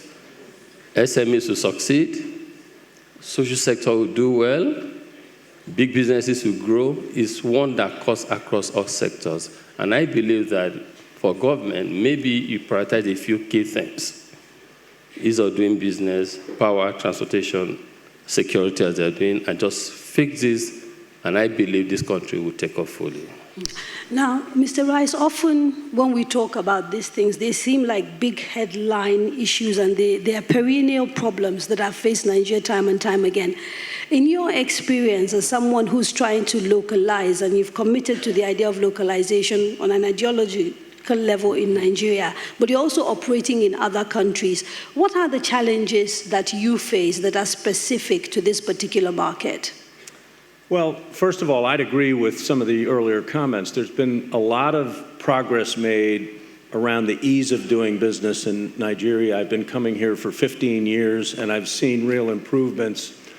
But there are a lot of frictional costs that still exist. The customs processes are quite complicated and seem to be arbitrary. And there's lots of factors that contribute to that, but those are things. We did a fast power project last year, shipped the units about a year ago, and we're just now getting them through the customs process. And that's the fast power project. So it's our responsibility to facilitate improvements. But if you benchmark against Hong Kong or Singapore or there's other countries to look at in terms of the speed and accountability that goes with that. And as an overarching comment, I'd say that many governments with the right intention don't always measure the bureaucracies on speed. And in this world, when you have 190 million people in this great country that need basics, infrastructure, electricity, healthcare. You can't wait forever, right? So speed has to be a dimension in everything that we do, right? We measure ourselves on speed, and we're accountable for speed. And when we make commitments to our customers or to governments, we hold ourselves accountable for meeting those commitments in the time frame that's been established. And nothing less matters, okay? So, and one more point I'd make on capacity building, because Tony made referenced it. It's so important, and when it gets back to localization, when we talk about localization, everybody focuses on the size of the investment and the number of jobs that we're going to start with. Nobody ever says, well, what is your training budget? How much are you going to spend on developing people? How will you help develop your supply chain?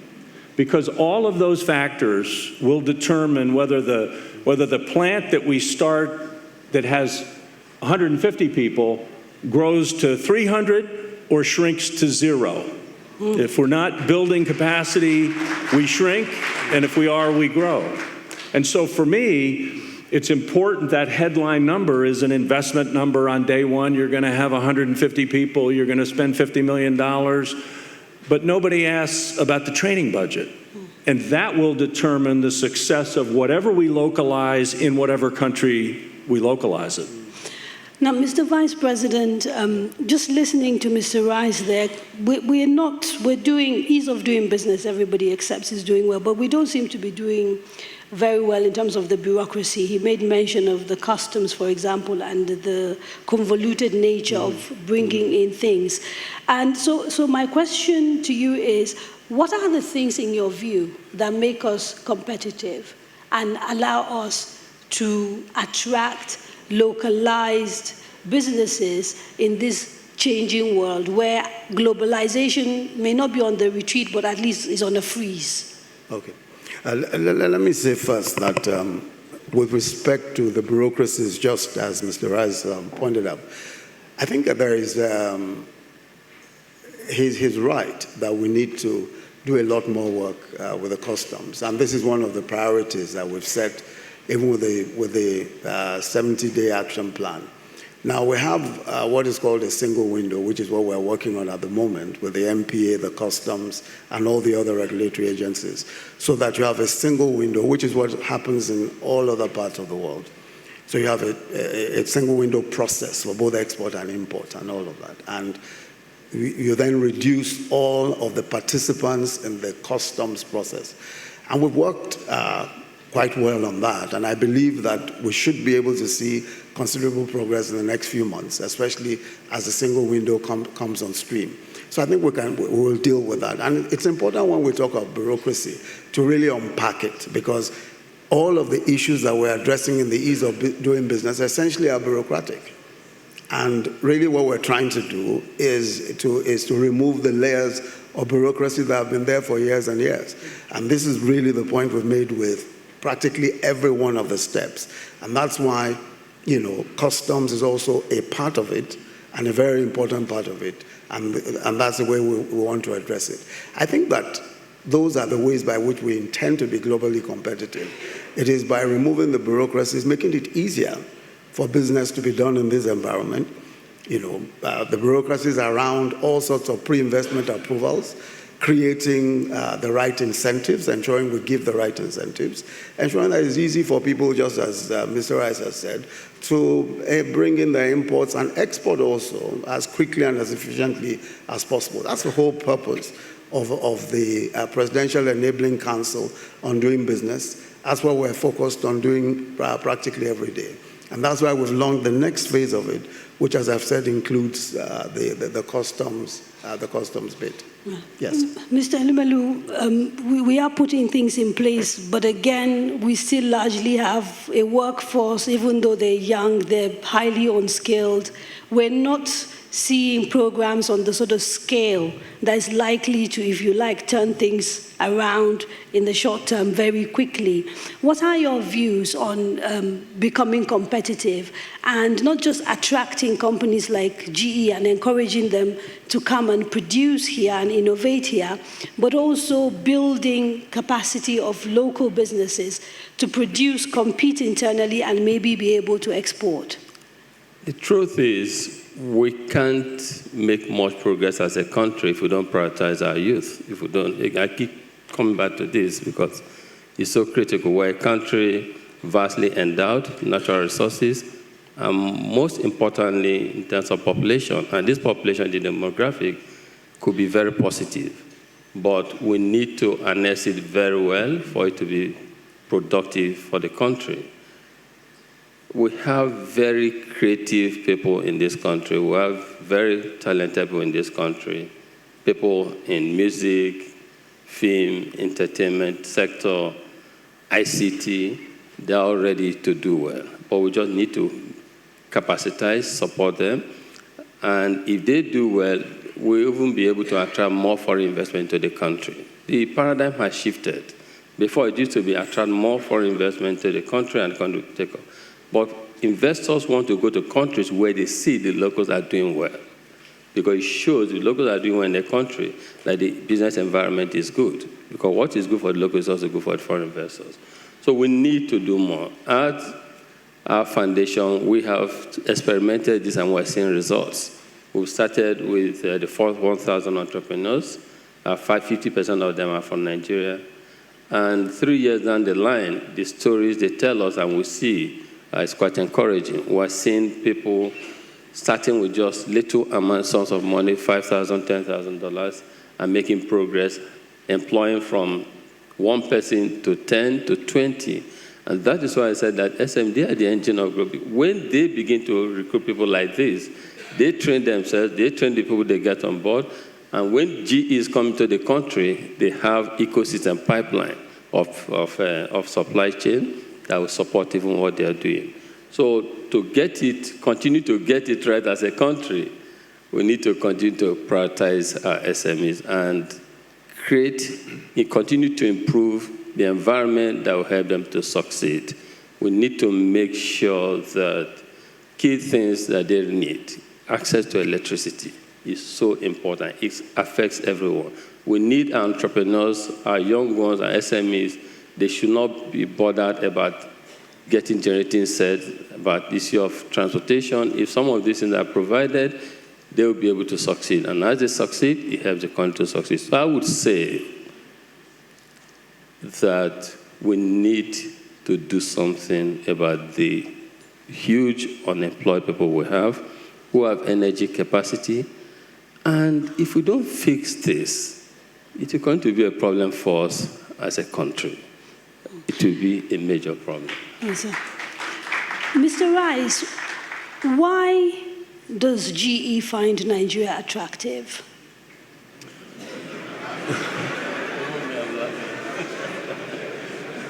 You know, we're drawn here for a number of reasons.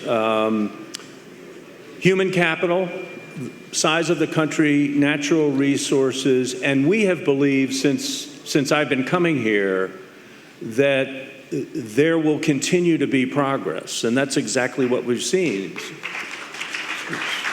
So while we talk about the frictional cost, it's only because those are the things that slow down the progress that we know will be made over time, and we think speed matters. So we don't get so frustrated that we leave. In fact, we double down. We've invested $100 million over the last 10 years, and we expect to invest more. This is a great country with great potential, and I don't think anybody in this room is confused about that. We certainly aren't.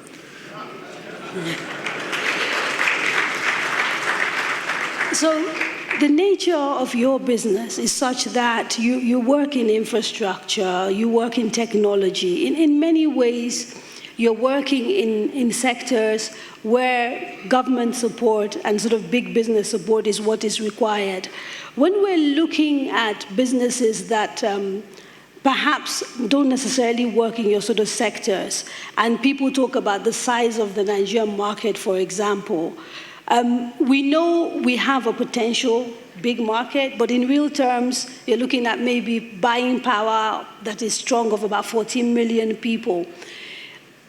Wearing your business hat, how do we attract other businesses that don't necessarily operate in your sector, but potentially could come in and do well because of our population? Well, I think it starts with having the basic infrastructure in place. And infrastructure, there's like a hierarchy of infrastructure needs. It's all not created equal. It starts with electricity in our view, and we don't say that just because we produce the equipment that makes it, okay? But without electricity, I mean, think about it. You can't have basic health care because most of the things that come with basic health care have a plug, right?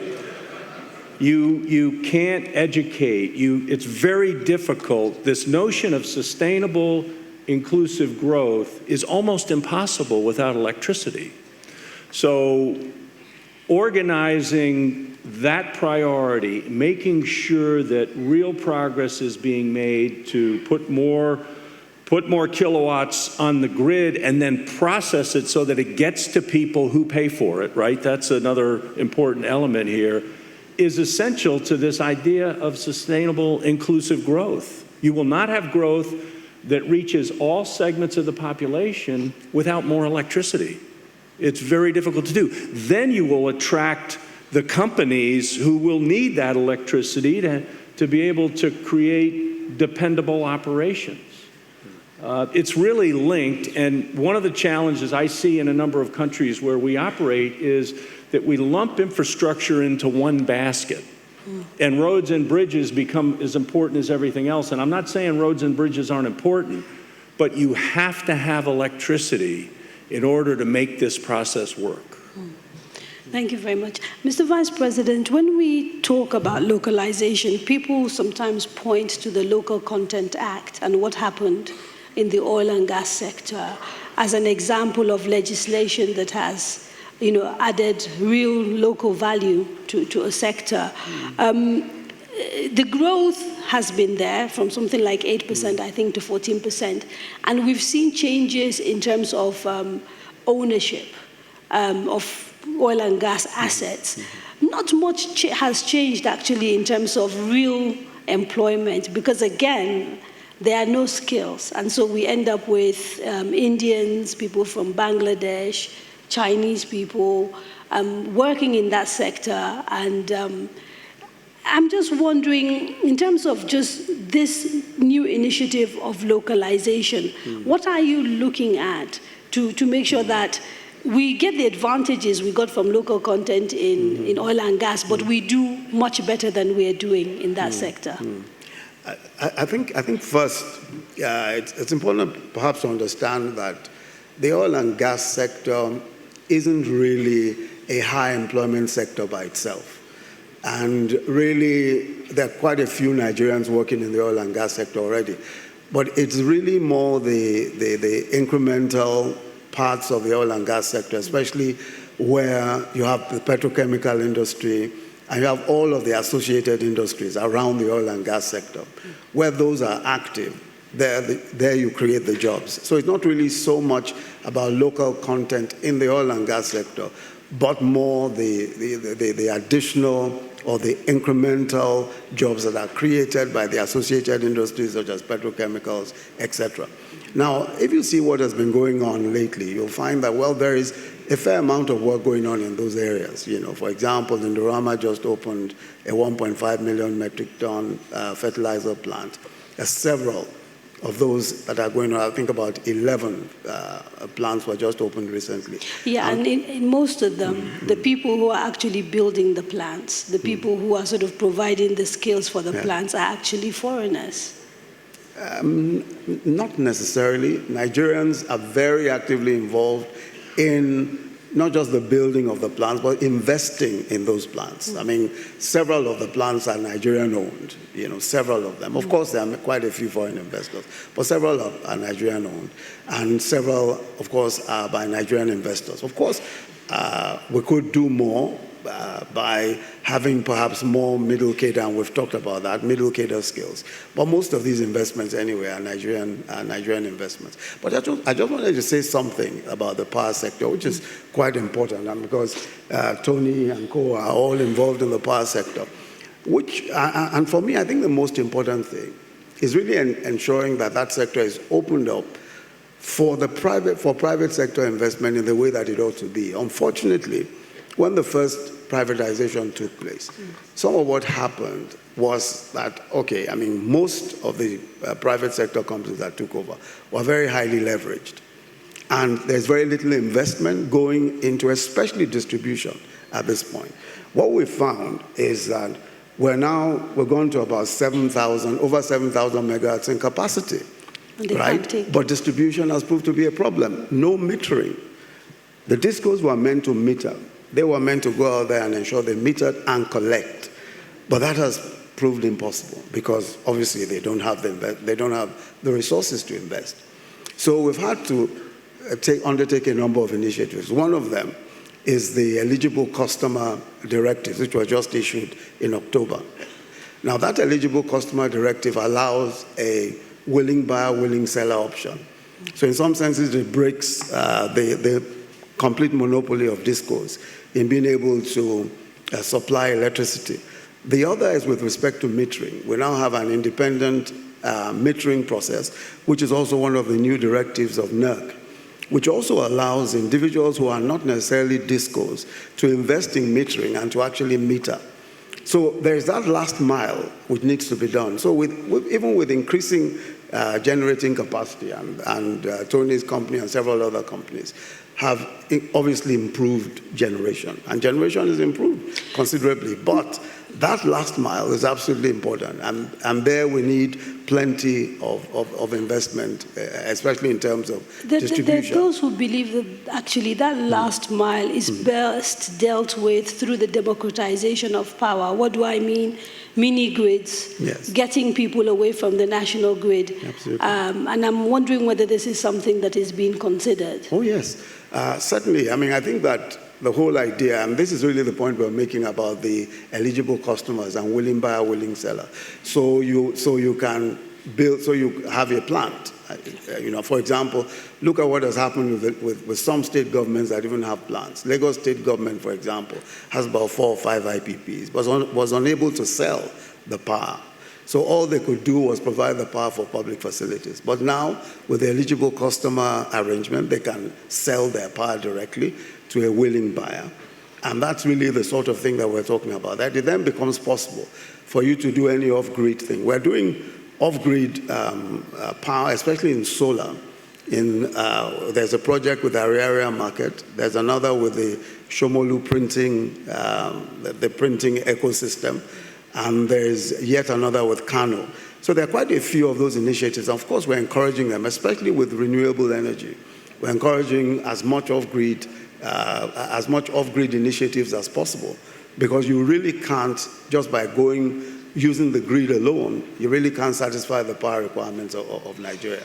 So there are quite a few of those off-grid initiatives. Yes. I'd like to open it up to the audience, but before we do, perhaps I could have your thoughts, all of you, maybe starting with Mr. Vice President, on what are the sort of real actionable things that we can do to take advantage of changing dynamics in the globe with businesses that are beginning to look a little bit more inward, like I said at the beginning. So in real terms, what can we do? I'm not sure I understand the question. Okay, so part of my job is to get you to commit to things, you see. So tell me what to commit to. So tell me what to commit to. So we want some sort of, in your view, short term, you did talk about some of the short-term measures, but what are the sort of real actionable things that are possible so that when we come back next year, and we're sitting here and we're talking about a global environment which has changed, we can talk about how Nigeria took advantage and the tangible successes from taking advantage of the shifting environment. Okay. So I think that first, what we're doing in infrastructure is important. And we intend, of course, to complete all of those. I've already spoken about what we're doing with customs and the single window project, which would enable customs processes to be much faster. And we expect to see results. Certainly, we expect to see results within a year. We're also looking at the agro-allied industry, improving investments in the agro-allied industry.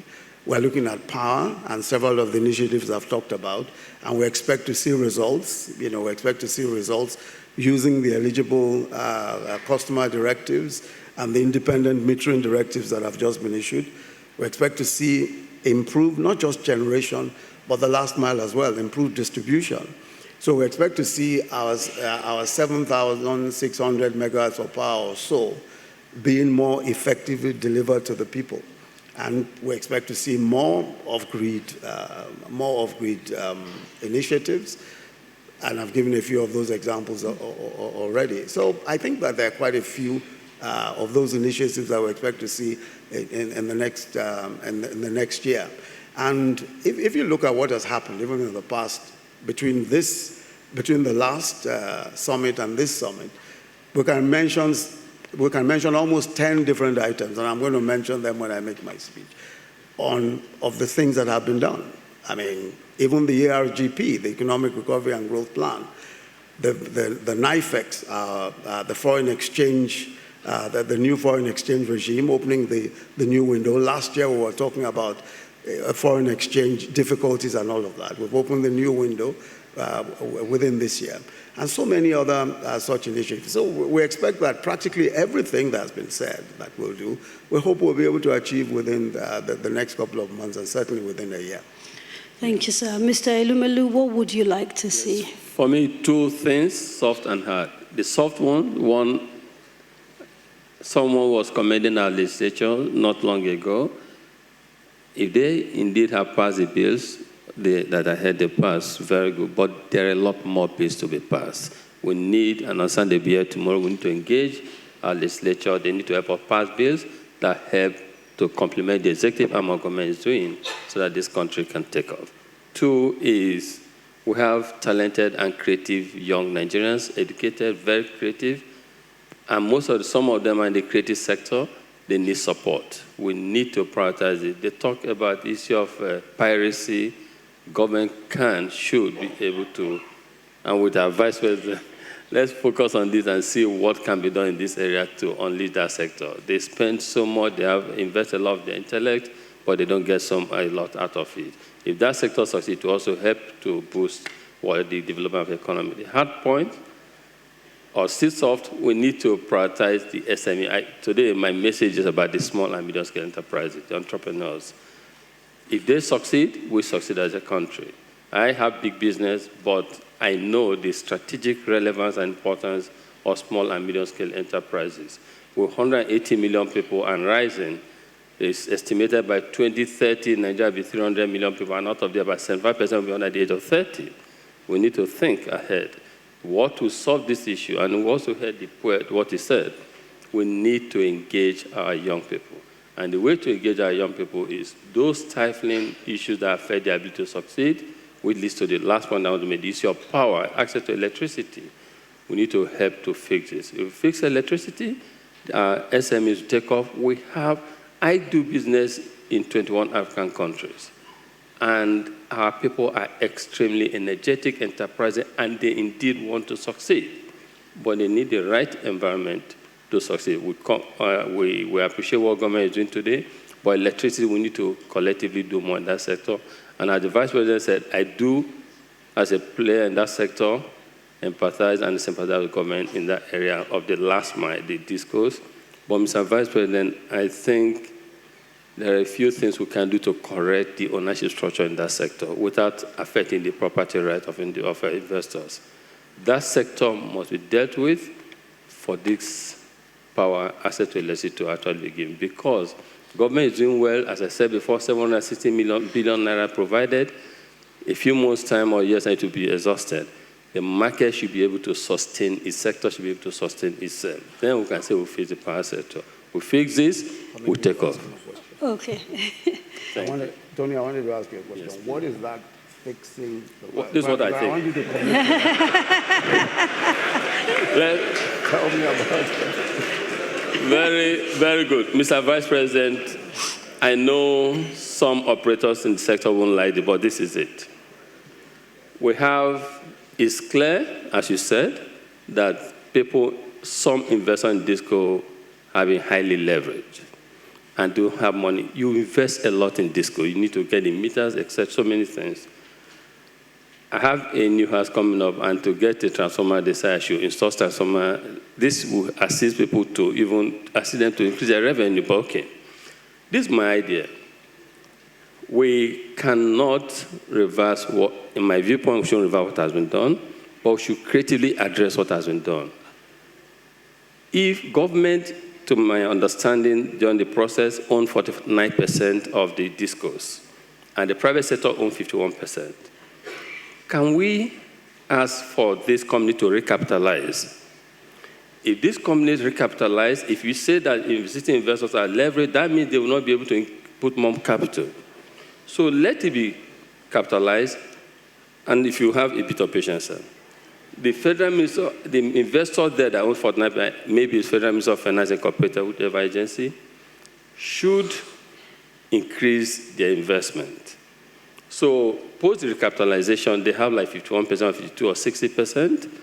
Then government cannot sell their 59, 51% or 60% to investors. In this case, the selection process for the investor should be very strict, so that those who genuinely have capital come into that sector. And so they have 51% or 51 to 60%, and they come in. And honestly, whether they are foreigners, wherever they come from, to my viewpoint, it's not an issue, not an issue. It should be people who have capacity and tested expertise in fixing this.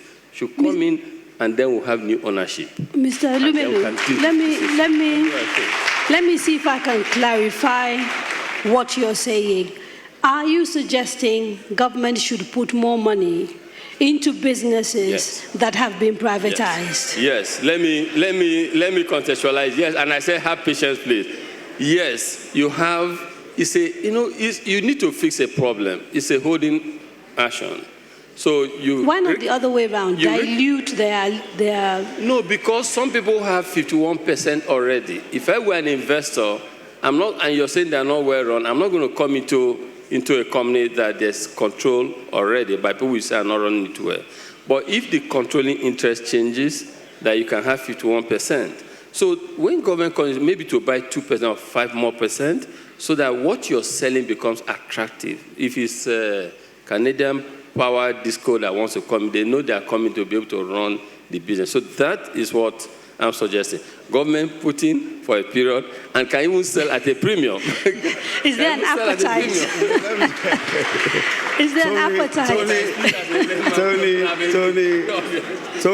Tony is, as he said, trying to ensure that he doesn't offend the current owners of those businesses.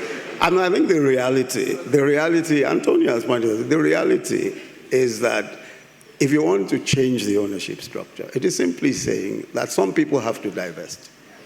You simply have to take away, and it's not government that will buy. It's investors like Tony who have the resources, and people who have money who will buy. He knows that. So he knows that the government simply does not have the resources to do so. Government already has 49%. And really the elephant in the room in all of these discussions is how to ensure that those who currently hold those assets and who have no money to run them, give them up to those who can run them. That's the elephant in the room.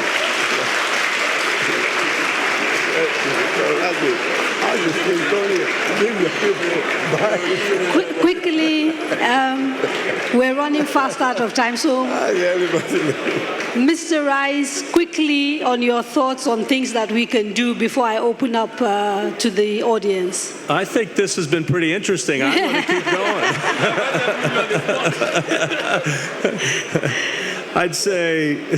I'd say two things. It's going to take public and private capital to address all the needs in this country. And so you have to attract both. The government has to do its part. Private investors, public companies have to do their part.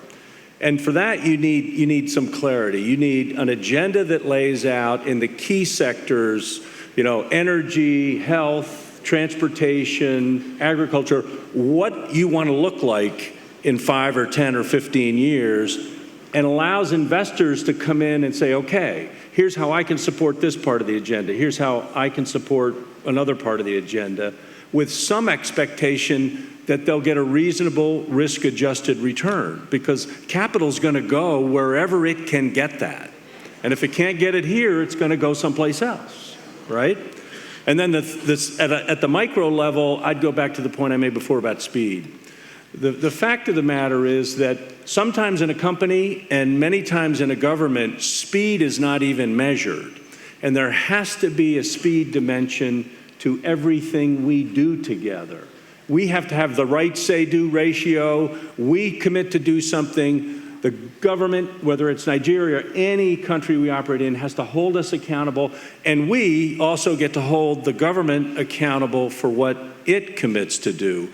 And when that happens, you're going to see a lot more investment here, and a lot of these infrastructure needs are going to get taken care of. Thank you. Thank you very much. I have time for only 3 questions, unfortunately. The lights in my eye, I can't see very well. So there's a gentleman right at the back, in the middle row. Come this way to the gentleman in the white, and this direction. I need a lady, please. Yes, there's a lady right there at the back. So 3 of them, please, and then we'll come back to the panel. And when you talk, please tell us who you are for context. Thank you.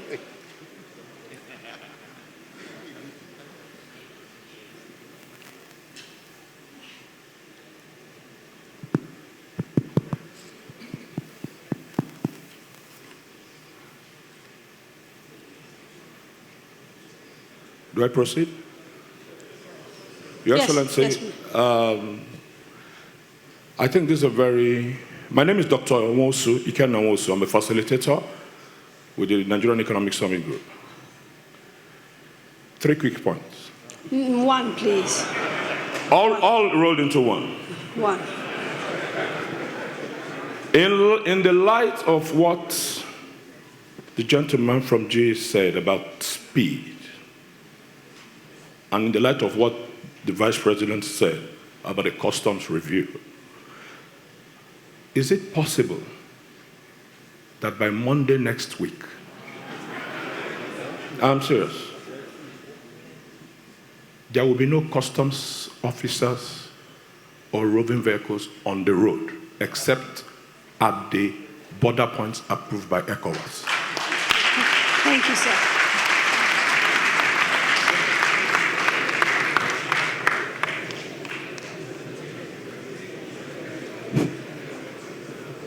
Thank you, Moderator. My name is Mansour Ahmed. I work for the Dangote Group. It is clear from the discussions, Mansour Ahmed, Dangote Group, from the discussions and indeed from all we've gone through since morning, infrastructure is a key driver for the ERGP. And delivery of infrastructure, speedy delivery of infrastructure, I think seems to sum up most of the key issues that have been raised. And I believe that one of the primary delivery mechanisms for speedy delivery of infrastructure, as enshrined in the EGRP, is the public-private partnership arrangements. Now, we saw from Archer Leke's presentation that we have not been effective or efficient in delivering PPP projects. Only 1 project in the last 4 or 5 years. Now, my estimation is that part of the problem is the slow process, both institutional and regulatory, in actually closing public-private partnership arrangements. I would like to ask first the Vice President and a subsidiary question to Mr. Rice, what are we doing to accelerate the process of public-private partnerships so that this mechanism will help us deliver the infrastructure we need as quickly as possible? And the question to Mr. Rice, fortunately, GE has been involved over the past 2 or 3 years on delivering a PPP project, the question is, are we doing the right thing in terms of moving PPP forward? What more, as a private sector partner in this regard, do you think we could do to accelerate public-private partnership arrangements? Thank you, sir. There's the lady right there at the back. Good morning, everyone. My name is Abimbola Ayeni. I'm an entrepreneur, and my company name is BIMCAF Palace. And my question goes to the Vice President. The same window that is being created in the customs, I don't know if they can help us create such windows in NAFDAC and Standard Organization of Nigeria, where we have a common ground that, I mean, the same window created for customs, same single window. I don't know if Nigerians can help us create same for NAFDAC and Standard Organization of Nigeria. So we will be able to sell our products. Some of us have ideas, just like Mr. Tony said. We have great products. The Vice President can testify. He has seen me before in the SME clinic. But when you go to superstores to sell, they keep telling you, without this number, we can't do anything for you. Okay. But with the SME, we move forward if they can help us with this. Thank you. Okay. Harmonization, basically. Yeah. Okay. Okay. Thank you very much. I think with respect to whether by Monday all customs officers will be out of office. Well, I mean, let me just say that I have no control over that particular matter.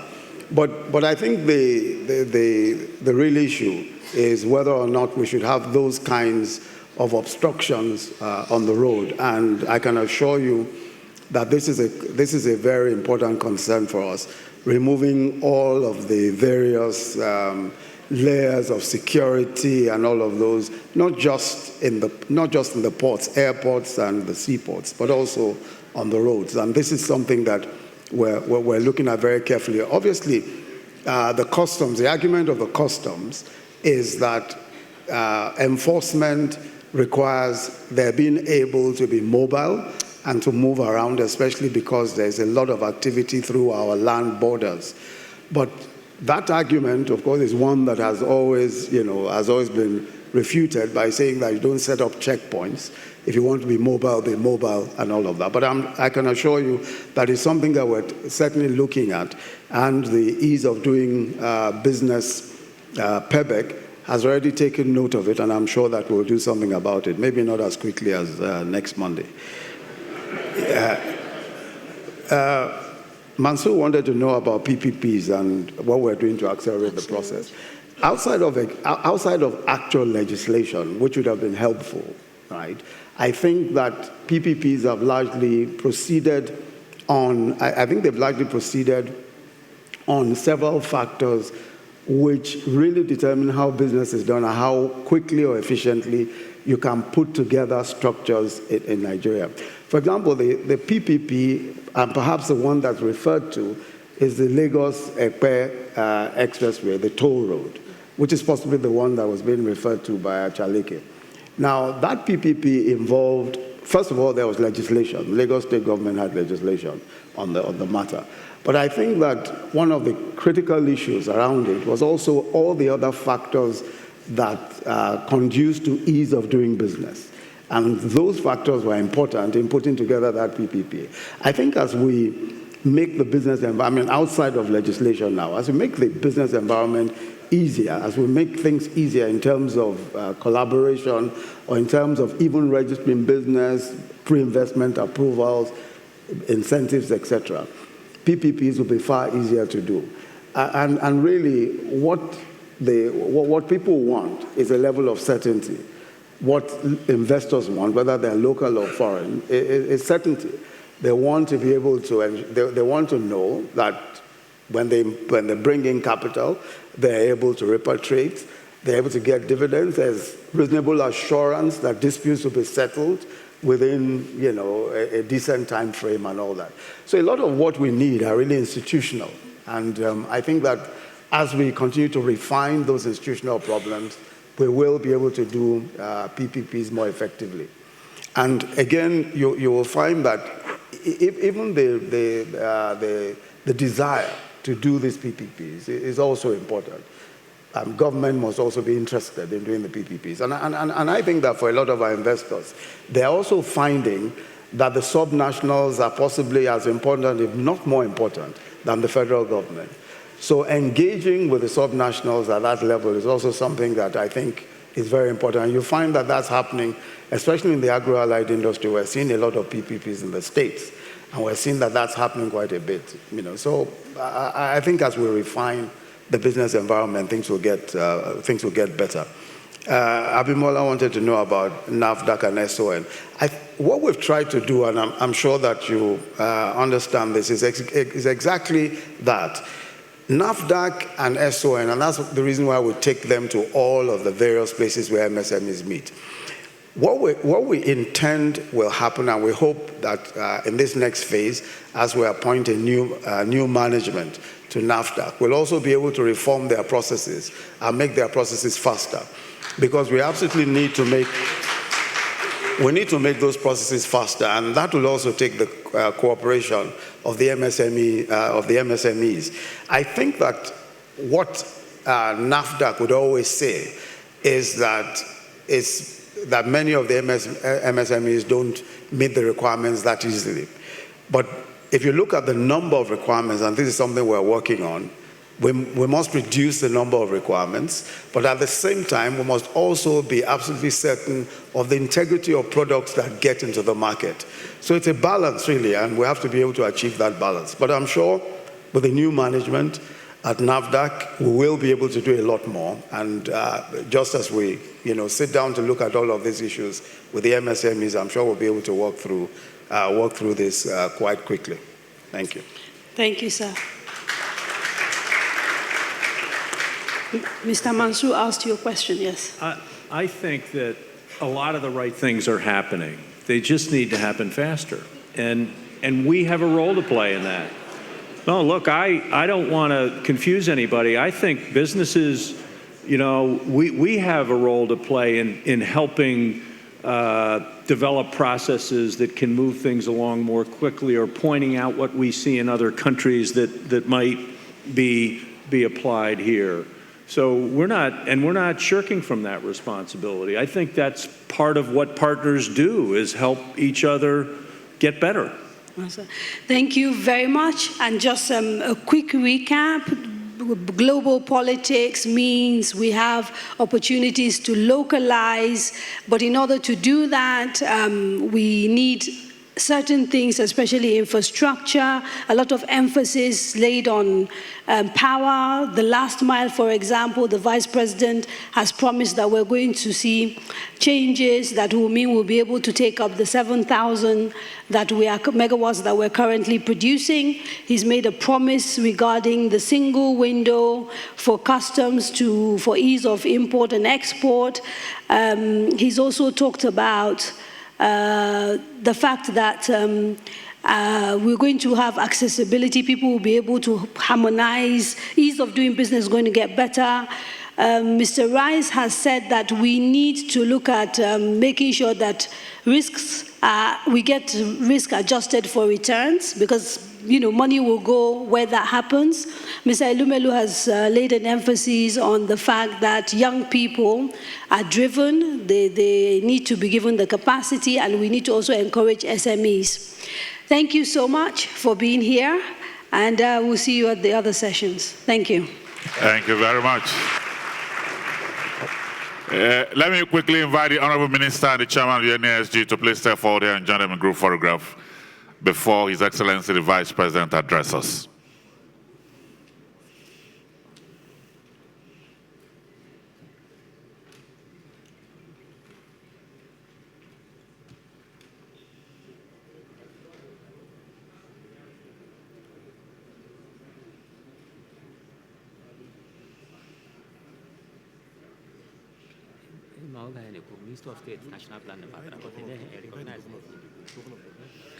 I would like to also invite His Excellency the Governor of Gombe State to join this photograph as we welcome the Minister of State for Budget and National Planning.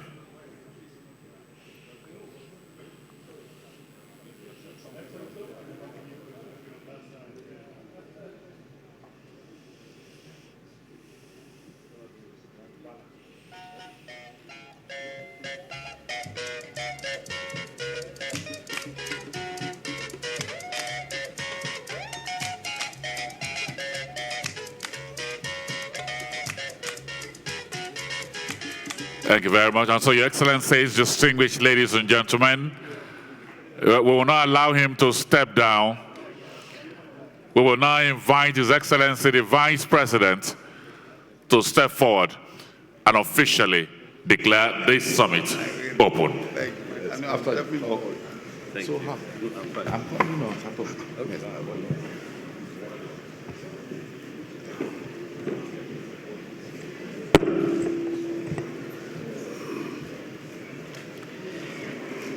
Your Excellency, the Governor of Gombe State, Governor Ibrahim Hassan Dakwambo, and representatives of their Excellencies, governors of the states present, the Honorable Minister of Budget and National Planning and co-chair of the National Economic Summit, Senator Udoma Udo Udoma, the Honorable Minister of Communications, Mr. Adebayo Shitu, other members of the Federal Executive Council present, heads of government agencies and parastatals, captains of industry, the chairman of the Nigerian Economic Summit Group, Mr. Kiari Buka, panel of discussants, Your Excellencies of the Diplomatic Corps, distinguished guests, ladies and gentlemen. Let me say first that it's a pleasure to be here again at this year's National Economic Summit, and I bring you warm greetings from President Muhammadu Buhari, who sends his best wishes for successful deliberations at this meeting. The Annual Economic Summit occupies a special place in our national economic dialogue and is at once a statement of the priority that we attach as a government to close collaboration between the government and the private sector. And at the same time, it's an opportunity for us all to engage in meaningful discussions on the national economy. Our policy of partnering with the private sector is also born out of common sense and reality. While the federal government, on its part, is determined to build a modern economy, its ability to do so is limited by its financial capacity. Its annual budgeted expenditure of 7 trillion naira is only a small part of what is really a multi-trillion naira economy. The private sector is clearly a bigger contributor to the economy, and it follows that the private sector must be enabled and encouraged to play its decisive role if our development efforts are to succeed. In the period since the last economic summit, the Economic Recovery and Growth Plan was articulated and adopted. And this dynamic document, which was developed through extensive consultations with stakeholders, lays out our national economic priorities over the next 3 years with a short-term focus on getting the economy out of recession and placing it on a trajectory of sustained inclusive growth in the long term. Several issues were raised at last year's Economic Summit, and in keeping with our commitment to keep faith with the work of the summit, we've taken several significant steps in response to the specific issues that were raised last year. Let me just speak of a few of those issues. First, the economy, of course, as you know, has returned to the path of growth after a continuous slide from 2014. And it's now well known that we exited recession in the second quarter of 2017 with a modest GDP growth rate of 0.55%. While inflation has similarly declined continuously from its peak of about 18.6 in January 2017 to about 16% today. Second, last year there were concerns about availability of foreign exchange and the rapidly deteriorating exchange rate.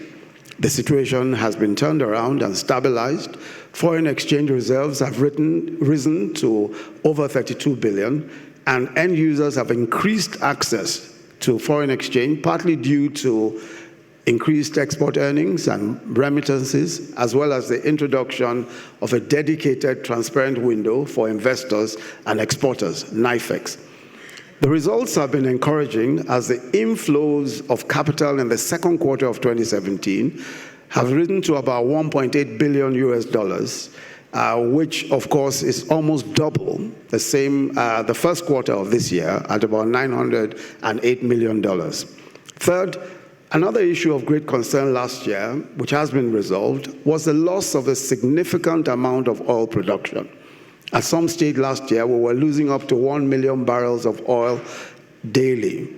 But due to the engagements that we've had with the Niger Delta and the new vision for that region, production has been restored to nearly 2 million barrels per day, and with some figures even in excess of 2 million barrels a day. At the same time, the debt overhang preventing required additional investments in the oil sector have been addressed through the plan to pay off joint venture cash call arrears.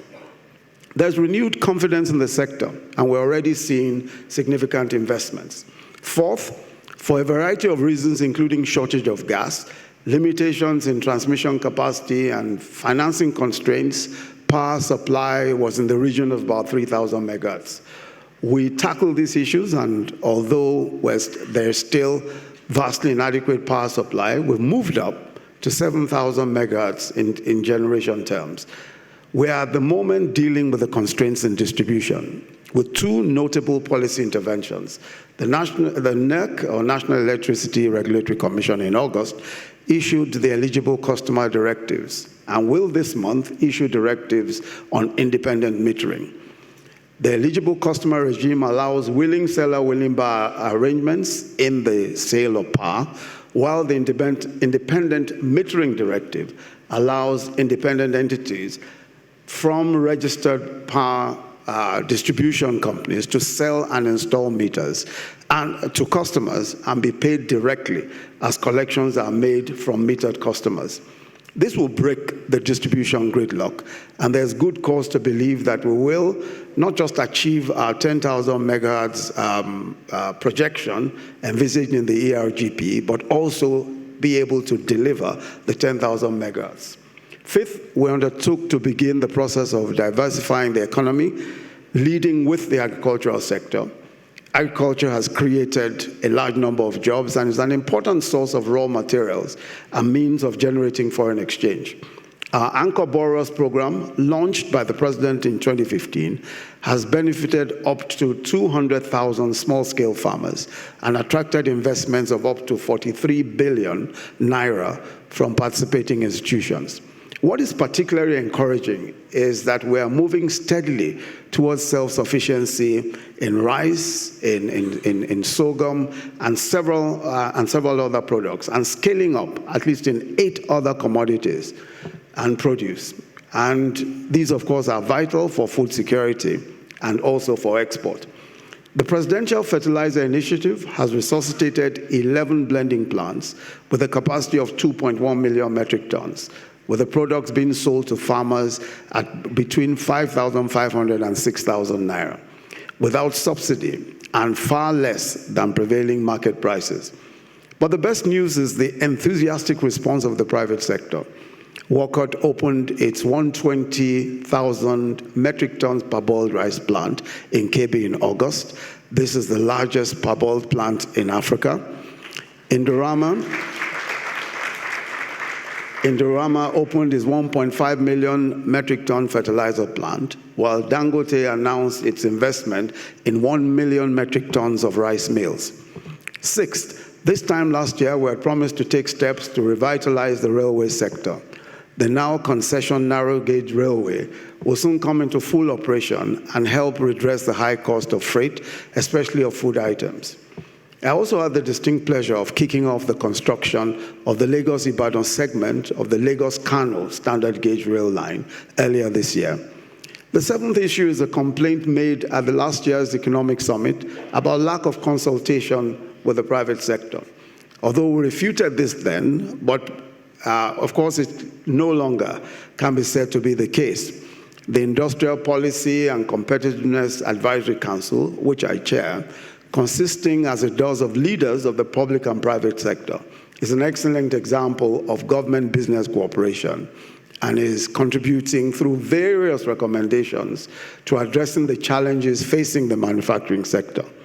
Moreover, we have now had several sessions of the Presidential Quarterly Business Forum, which enables an exchange of views between the federal government and the organized private sector. The last meeting, we had a very useful interaction between the private sector and heads of the regulatory agencies on how to improve the business environment. This leads me to the 8th point, which was raised last year, our efforts to improve the business environment. With the Presidential Enabling Business Environment Council, PEBEC, we introduced reforms under a 60-day national action plan focused on 8 areas that make it easier to register, that make it easier to do business. This includes registration of business, obtaining construction permits, and we've had to work with certain specific subnationals to achieve this. We're working with Kano, we're working with the Kano State Government, with Lagos State Government, and the Rivers State Government. Trade across borders, facilitating the entry and exit of people and registration of property. Our visa on arrival process has proved to be quite effective, and we've got several testimonies on the visa on arrival process. These are some of the examples of what we've tried to do with the ease of doing business. But the second national action plan, which will bring about similar results, was launched at the beginning of this month. 9th, the last year, most of our social programs were still framed around projections. This has changed. The Empower program for unemployed graduates has employed already 200,000 young people, with another 300,000 set to be recruited in this current phase. With regard to the homegrown school feeding, we're feeding close to 12 million children across 14 states that are participating in the program currently, with the numbers expected to ramp up as it begins to cover 21 states in this new academic session. The JEEP program, which gives credit to MSMEs, is also growing quite rapidly. The challenges and obstacles facing MSMEs is the 10th area in which we are striving to make progress, and some progress has been made since last year. We've addressed some of the regulatory and financial challenges facing this crucial sector. The national MSME clinics have been taking place across all the states in a systematic manner, and has helped several thousands of MSMEs to engage with regulators, such as business and product registration issues, access to finance, export requirements, amongst others. In addition, an executive order promoting local content in government procurement has been issued, intended to give preference to Nigerian small businesses in specific sectors.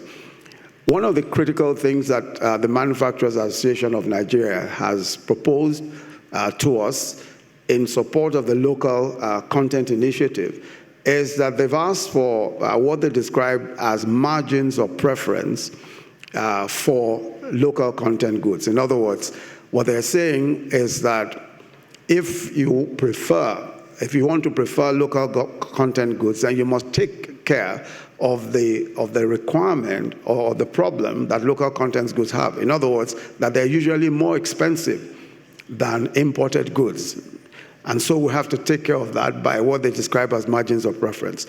So if a local content good is 35% more expensive than an imported good, we still will buy the local content goods. That's the sort of proposal that they are making. Now we're looking at that proposal, and we're looking at, especially at the percentage for procurement purposes.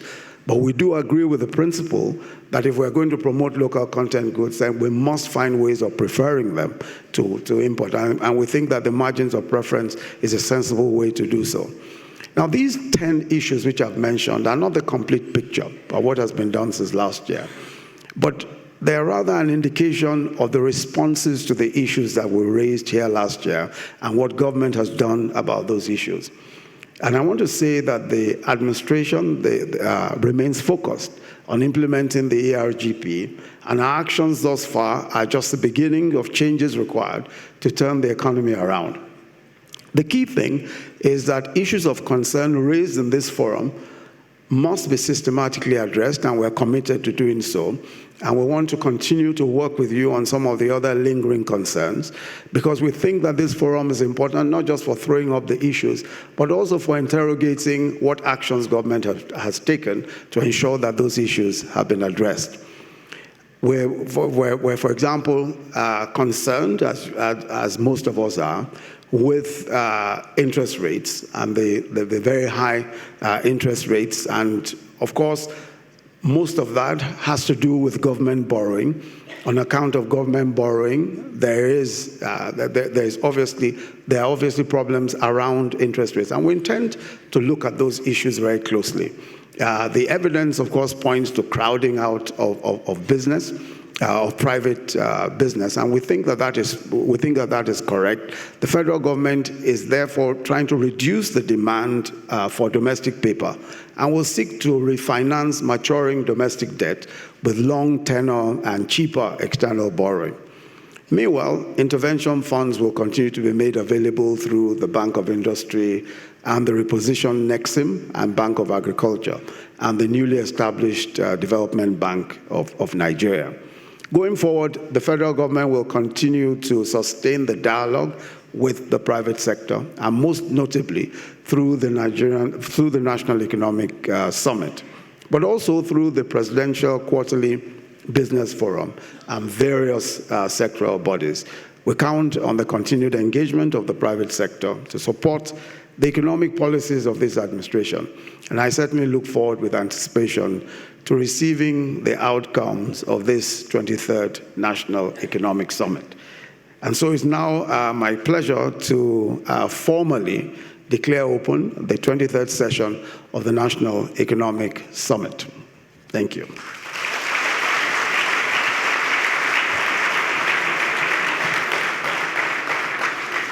We appreciate you, Your Excellency. Thank you very much.